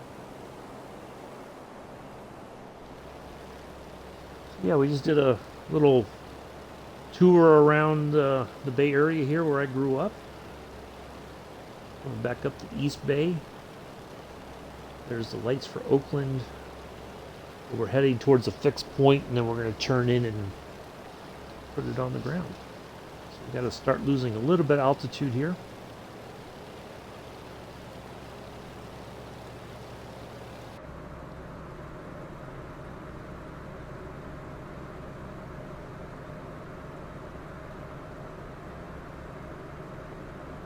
No, that's a little too much. We don't want to lose too much too soon. I want to go diving for the hard deck, so to speak. Did you have a good weekend there, Sergeant Staff? I saw you in Captain Arish's stream the other day. You had a good one.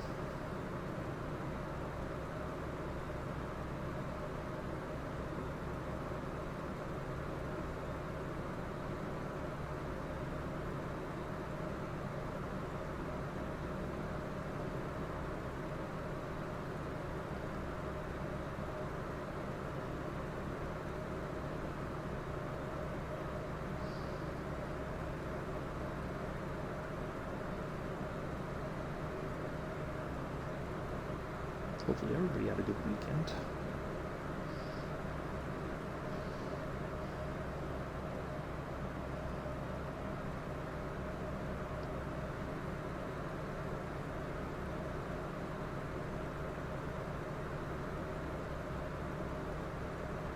Oh boy, it just looks so cold and nasty out right now, although it's not cold enough for snow. It's been raining off and on since the other day. So there's Oakland there, so we gotta, I think if we kind of continue up this way, we'll kind of make our way right into Berks, where we need to be. And I think once we're past Oakland International there, which won't take us long to get there, I don't think. Oops, there's Dunbar.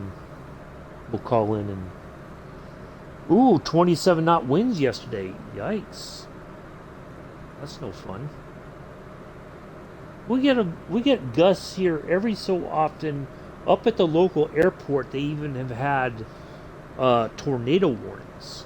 We've gotten a few of those since I've lived in this area, but nothing's ever really transpired. But we get some pretty decent gusts. I think that was ooh, wow. We did get enough gusts. I think earlier, the tree, it did knock over one of the trees into the parking lot here. Luckily, nobody's car was hit. But yeah, like I think the trees, it was dead. It was just like rotting anyway, and it was just a matter of time. Because it's like in one of those areas on the property, like there's a house right behind part of the complex. So it's like, the gales are blowing. Ugh. Is it the property, who owns that house? Is it their responsibility, or is it the owner of? So yeah, there's just no telling. I don't think. Yeah, crazy. But yeah, we get gusts every once in a while, but nothing too bad. But we've had tornado warnings here before in this area, but I don't think anything has ever really happened. Anything serious. All right, so there's 2-8 left and right there. You know we're doing good. It should be right there. Should be San Mateo Bridge, kind of. Although it's not rendered in very well. A vast majority of it is right over the water, and then right about here, it kind of goes up and over into San Mateo. Oh, not San Mateo proper, but they call it the San Mateo Bridge. And in all honesty, it should be Millbrae International because this isn't technically in. Well, see, it's weird. It's kind of like in between. Well, train station's in Millbrae, so technically, this is Millbrae where the airport is. It's not San Francisco proper.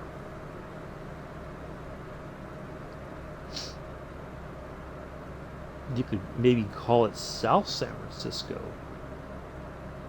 possibly.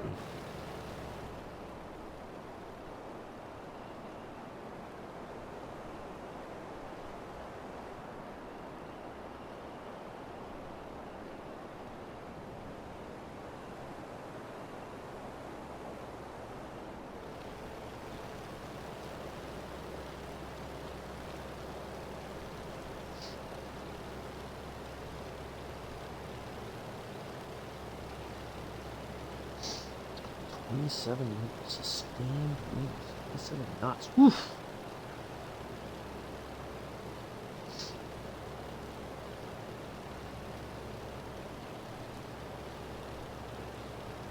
See, where I'm thinking about living eventually when I'm close to retire. Oh, matter of fact, I'll call somebody tomorrow. Let's see if I have that before doing this. It's kind of stable right now.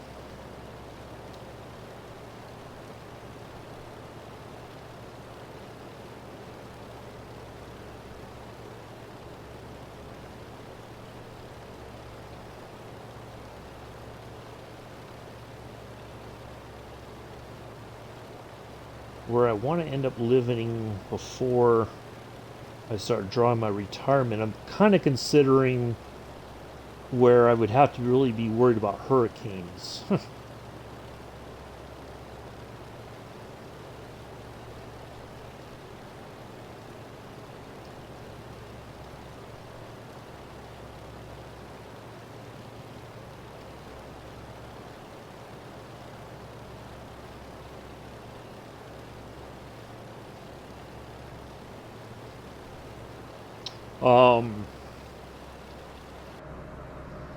That's the only thing I would have to be really concerned about is hurricanes, but yeah.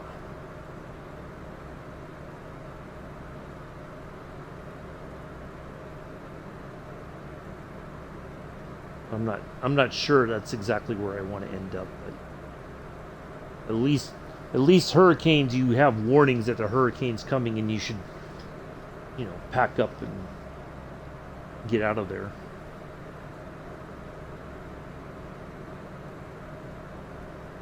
a lot of people don't like to do that. They like to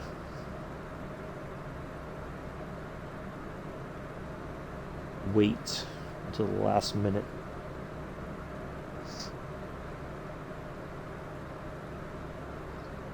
All right. So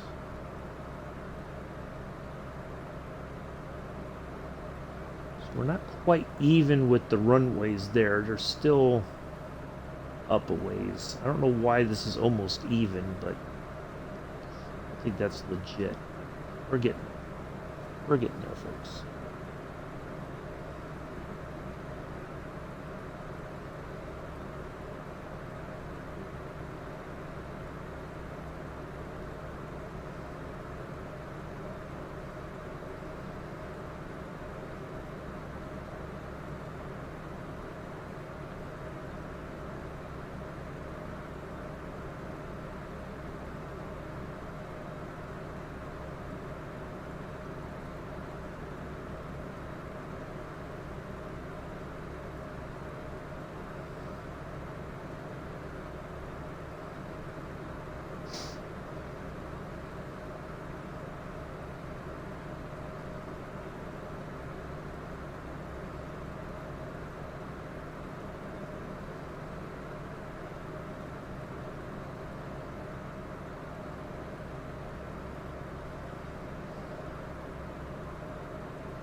Okay.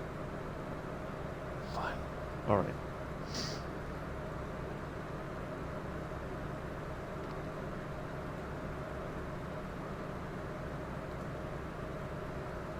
All right. Let's Let's get some flaps down, start slowing down a little bit. We got to start dropping some altitude here.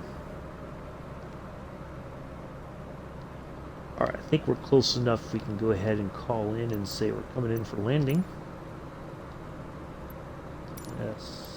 SFO right there.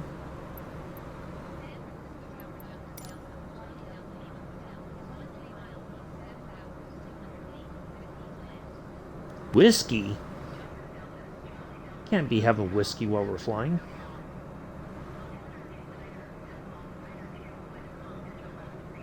Nah, we're going straight on in.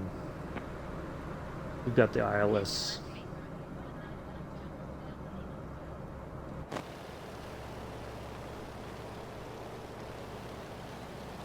So yeah. So Burke's be up here a little bit. Yep, and there's some.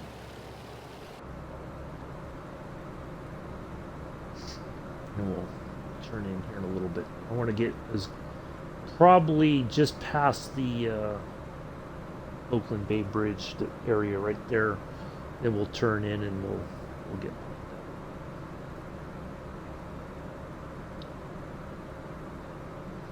Well, this has turned into quite the stream.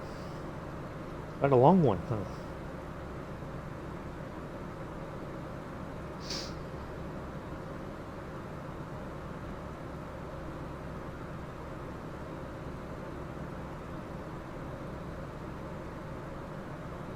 I figured it would be. So Wednesday we're going to take off from San Francisco. We're going to head up to Northern California there.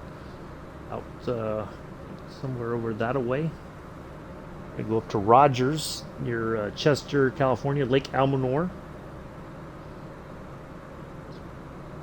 Quite a lot of time up there in the summers and the winters.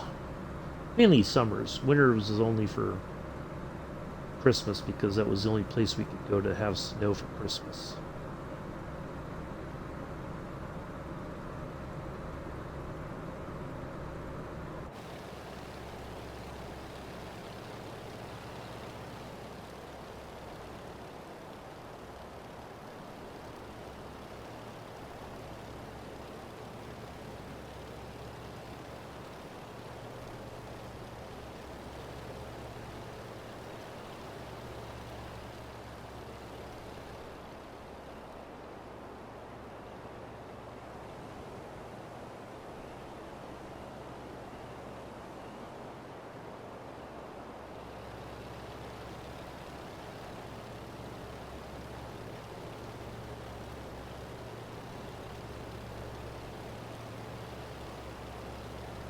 Sorry, uploading a video I made for the next ship. Oh, nice.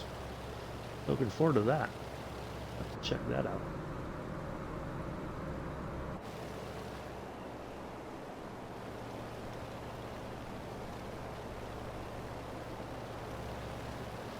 Well, I'm really looking forward to the update for the Junkers 52. Hopefully it's going to be a major improvement. Maybe the flight model will be improved. So which means that we may have to kind of learn the plane all over again, which is okay. Could be worse.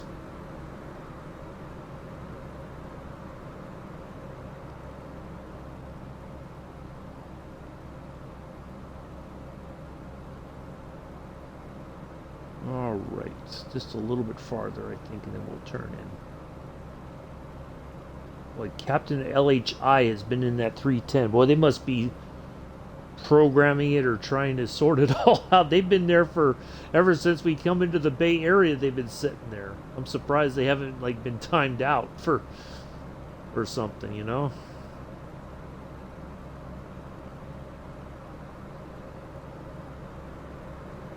All right, I think we're almost. Okay, there's the runway lights. So yeah, a little bit farther. We're not quite there just yet. We're getting there. We're getting there. We got enough fuel to make it for sure. So it was good that we tanked up before we left Van Nuys.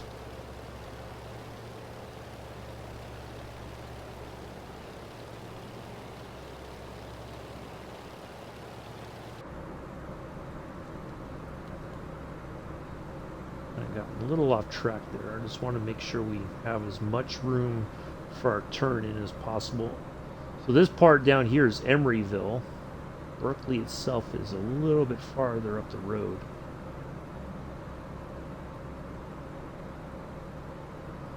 But what they did is they reclaimed a lot of these areas now, and they have some pretty posh apartments there right on the bay. I probably couldn't afford to live there, that's for sure.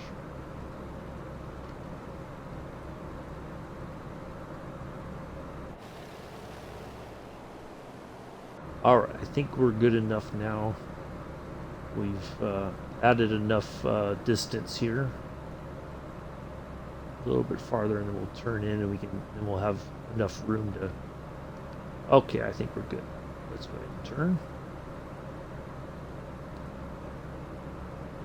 Still kind of high for where we need to be, but that's okay. We'll make it work. Oh, I'm sorry.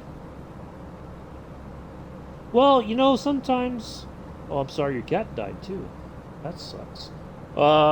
Sometimes, you know, like my folks had a dog that died, and my mom was not that keen on getting another one, and they rescued a dog that died earlier this year.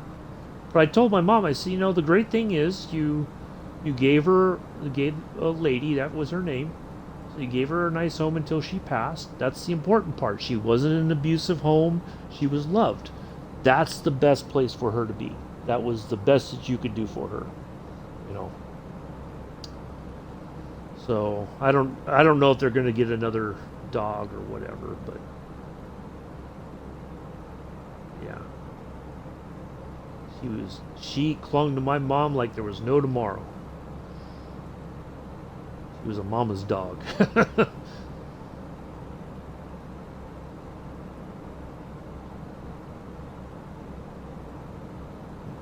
That's the best that they could have done for her, is gave her a loving place to live, and till she passed, and that's good.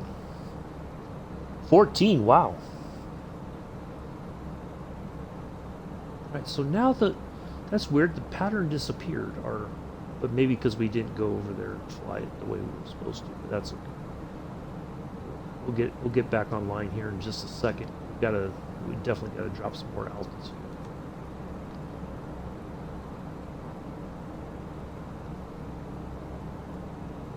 We don't need to climb. We need to drop, not climb. Drop altitude.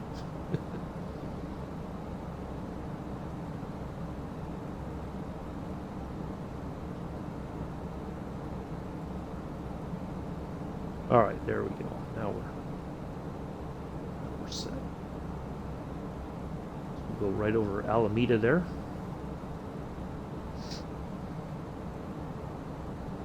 The Beagle was 12. Ah.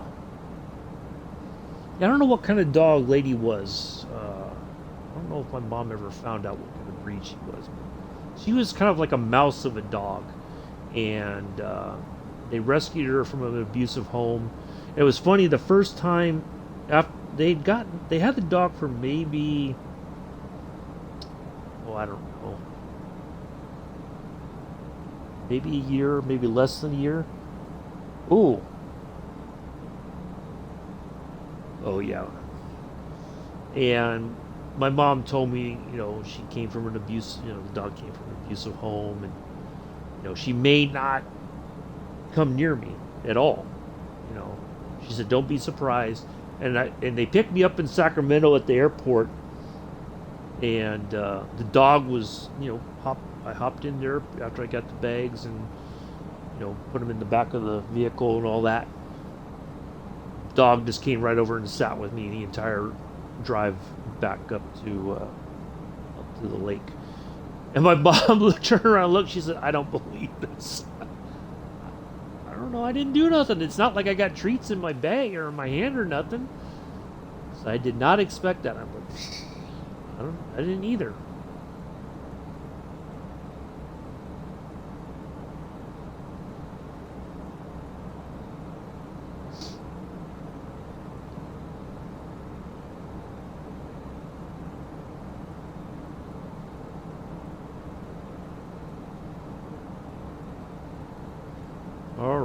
We're almost there. Finally. Almost 4 hours of streaming. Well, almost 4 hours of flying. For sure.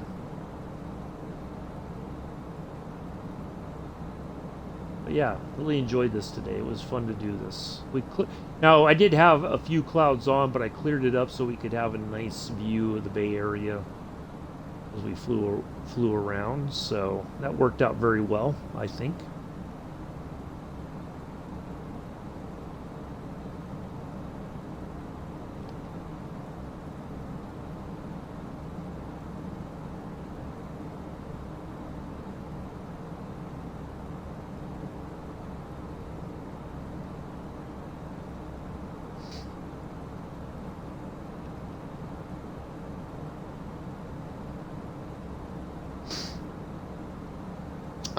Snooze that. Because if I... Oh, crap. Alright, I'm going to have to play the ads real quick, folks. Guess we'll catch up on the ground. I apologize about that. Of course, it came in just as we were getting ready to line up, so I will try to... Hopefully this will take care of the ad thing. We'll see. If it plays all the way through, I apologize in advance. It might.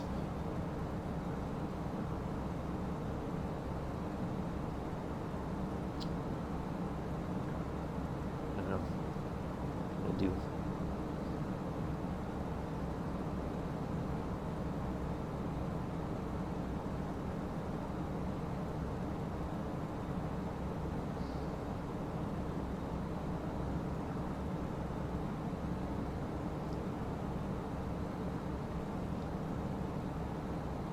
You know what I could do? Let me just line up here and then I'm going to pause it right.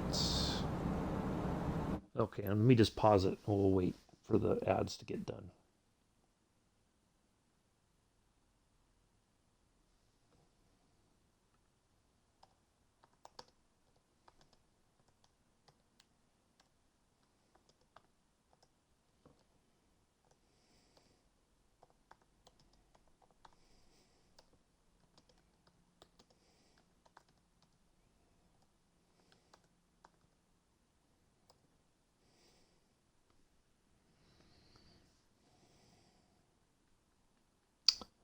Lost a follower. Okay, well.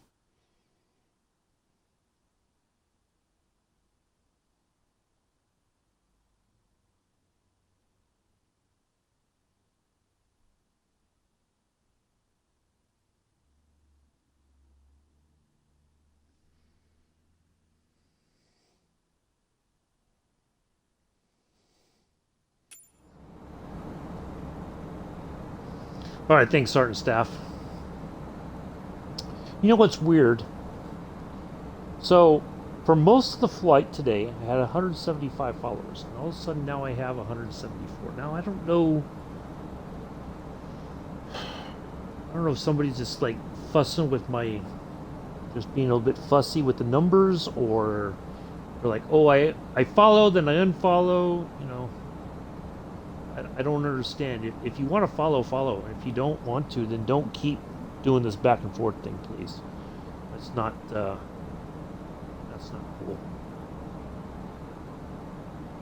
If you enjoy the content, or if you just like, oh, it's the Junkers 52, it's not my cup of tea, well, that's fine. It's all good. I try not to worry about it, but it was just like I'm lining up for approach, and I just happen to look and I see it, and I'm just like, why? You know, it's either you support me or you don't. Don't be a fair weather fan. There you go. Don't be a fair weather follower.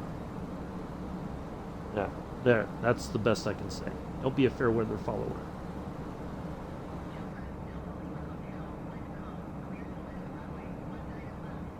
Old crusty salute there to San Francisco.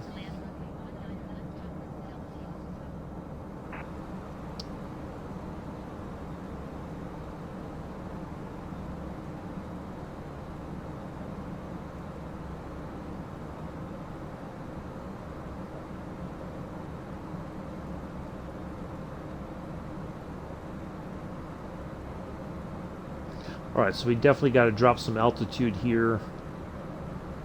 Got to come off the throttle a little bit. We got to slow down. So we're going to have to try to flatten out here. We don't have a whole lot of room to play with, necessarily.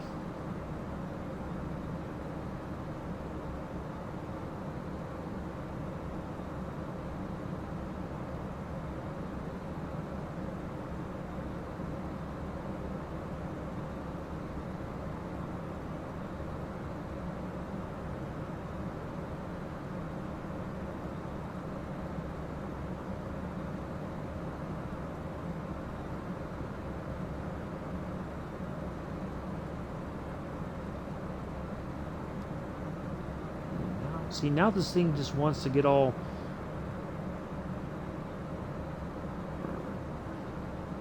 a little bit off the line there.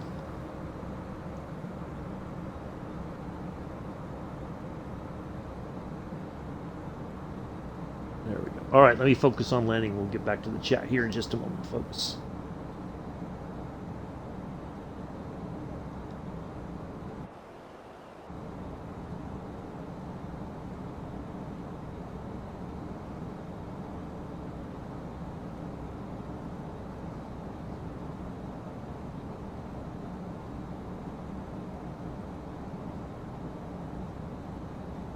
We may have to taxi a bit for the parking.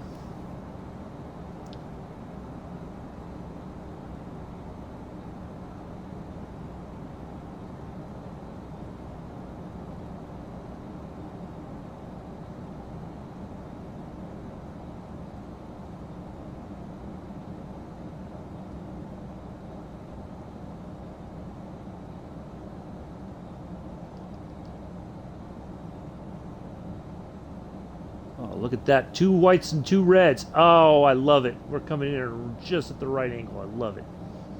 I love it. I don't think I've ever had that in quite some time. Certainly not in this aircraft. All right, here we go.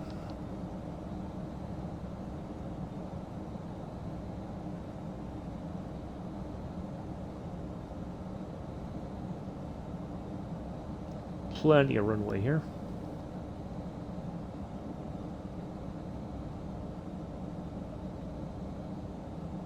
Little bump coming up. All right, let's go ahead and throttle back.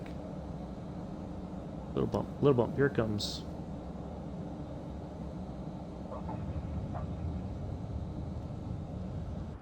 On behalf of myself and the entire flight crew, we'd like to welcome you to San Francisco.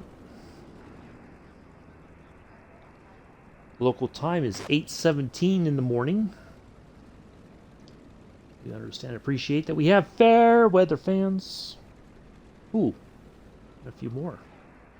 Okay, well, what can you do? Somebody's being fair weather. What can you do?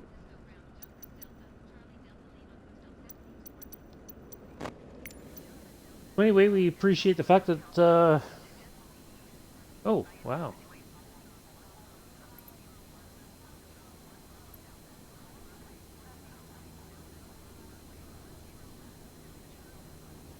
Okay. Well, there we go.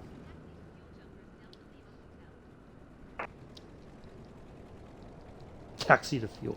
After all that, taxi to fuel. Anyway, but we appreciate everybody coming in and hanging out with us today. Do join us Wednesday, 7:10 Eastern, 12:10 UTC. In the, we'll continue from here up to Rogers.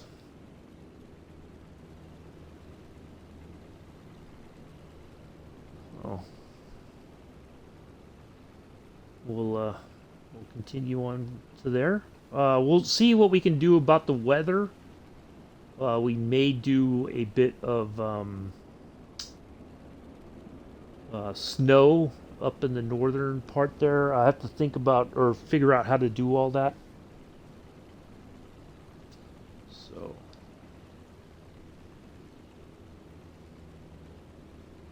does anybody know there's a song by Hootie and the Blowfish called Fairweather Johnson? And it's a song about how people, sports related, right? That they only like a certain team when they're winning, and the rest of the time they can't be bothered with them.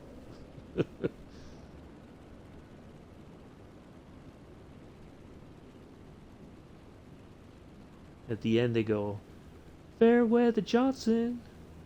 I like the Braves in '95."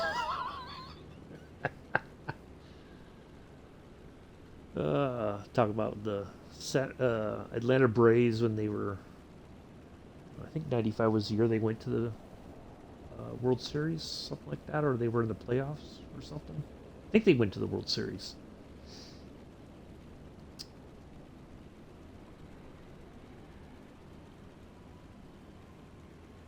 That's okay. Can't please everybody. That's all right. I'm not going to attempt to.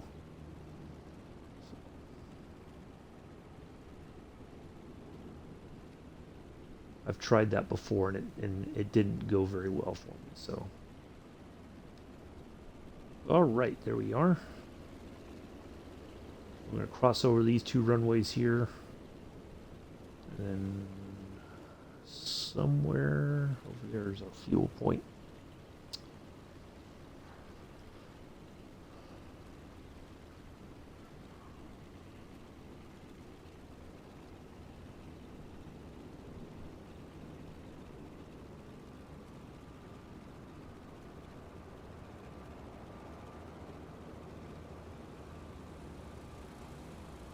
Watch out, van. Coming through.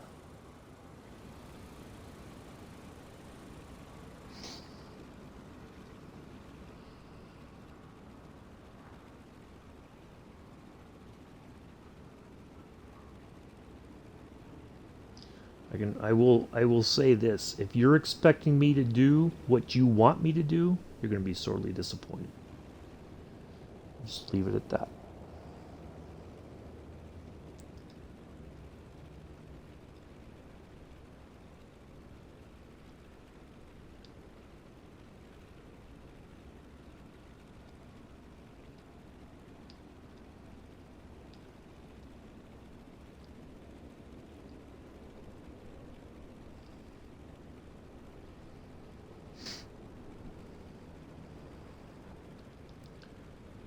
Wow, look at how that looks really good, doesn't it? It's almost like we're in San Francisco in real life. Imagine that. It's fantastic.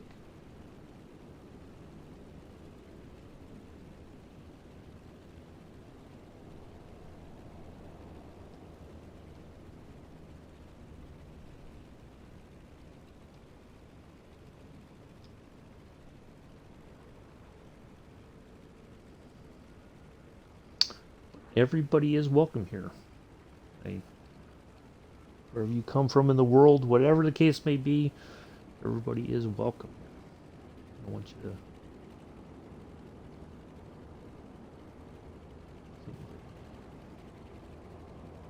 I'm not a welcoming person. I think I am very. Ooh, look at the fire trucks coming to get us. Watch out, fire truck. Beep, beep. No, fire truck, get out the way. No! Oops, a daisy. Look at that. He did that on purpose. Look at that. Oh, well, thank you, Sergeant Staff. I greatly appreciate that. I do enjoy yours as well. I always learn something new, and that's always a good thing to learn. This is a great way to learn things about parts of the world that we don't know much about, or events that we don't know much about, like your shipwrecks. Well, I try to make it relaxed. I have my moments. If I'm not feeling it, I just don't stream. Because I'd rather not try to pretend, or if it's just like too much of a struggle for me that day, I just won't do it because I don't want to make it ugly. You know. So no, I'm glad I flew here today. I enjoyed flying around the Bay Area. I love doing that. That's all. Anybody who knows me knows that if I if I have a chance to fly in the Bay Area, I will certainly do it. Whether we're departing or landing here, I always enjoy it because it's home for me. So Oh, Ian Fisher. Well, thank you for the raid of viewers, but I'm biased.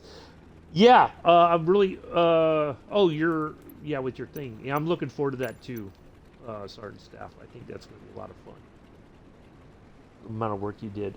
We just landed here in San Francisco. We departed this morning from Van Nuys down in Southern California, and we just did a flight. We came up through San Jose in the South Bay, and we did a big loop around San Francisco, and then we just landed here. I'm just trying to pull the plane forward a little bit more here before we shut it down. So I feel like we're kind of sticking out here. Okay, there we go. That'll do.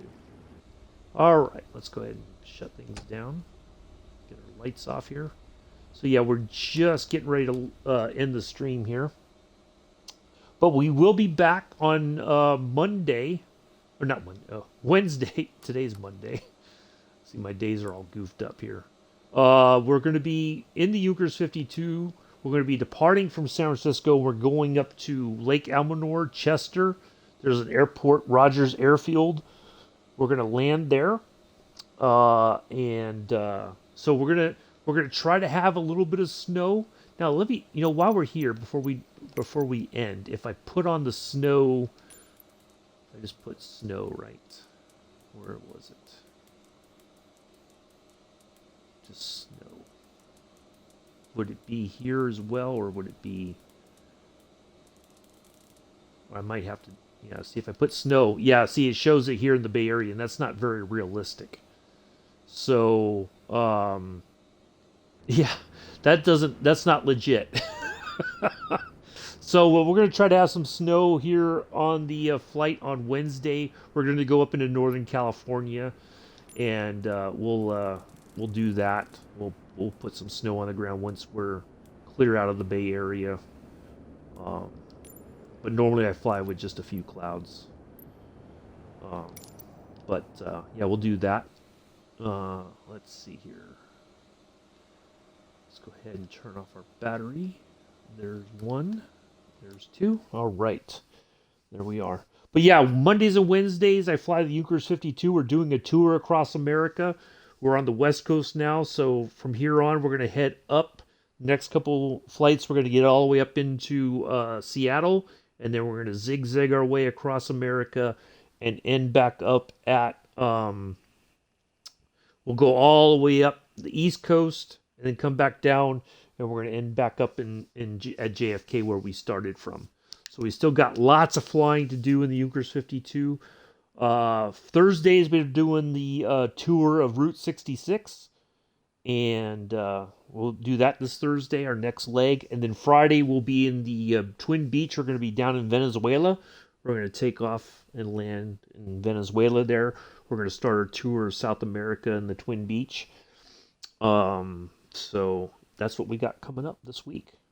Probably next month, maybe middle of the month or so. I haven't decided yet. I may do a jetliner service. We may do a red-eye flight from San Francisco to New York, possibly. We will do a 747 flight in that.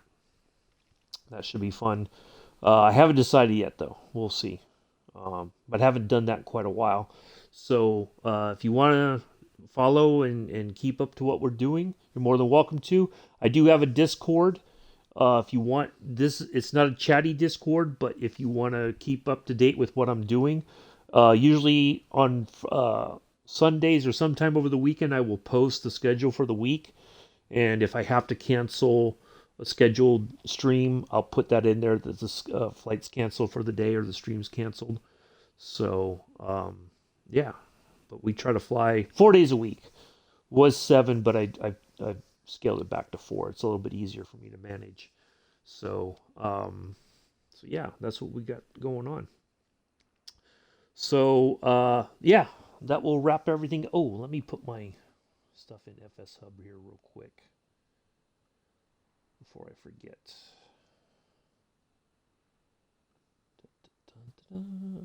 That was a good flight.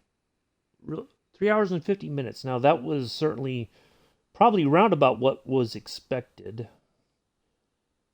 time-wise. I think it was 3 hours 30, but we did do the tour around San Francisco in the Bay Area, up the East Bay, across, and then back down south towards San Jose. So really enjoyed that. That was a lot of fun. Nice, nice time. And we departed at 12:21 Zulu, and we went to KSFO. Landed at 14:11. Submit. Yeah, I really enjoyed that one. That was a lot of fun. So, yeah, anyway, that'll be doing it for today, folks. I do greatly appreciate everybody coming in. Thank you, Ian Fisher, 101, for the raid here towards the end. Sorry that you got us right here at the end. But yeah, it works out that way sometimes, unfortunately. You're not the first person that's done that where I'm just getting ready to wrap up and they pop in. But thank you anyway for the raid, and hopefully you had a great flight. Thank you to all your viewers who came in with you. Thank you so much. Appreciate it. Yeah, so that'll do it today, folks. Do enjoy the rest of your Monday morning, afternoon, evening, early Tuesday. You know, somewhere in the world, it's already Tuesday. Don't know where, but it is. I have been and always shall be your host and pilot, Uncle B. Until Wednesday. Peace. Live long and prosper.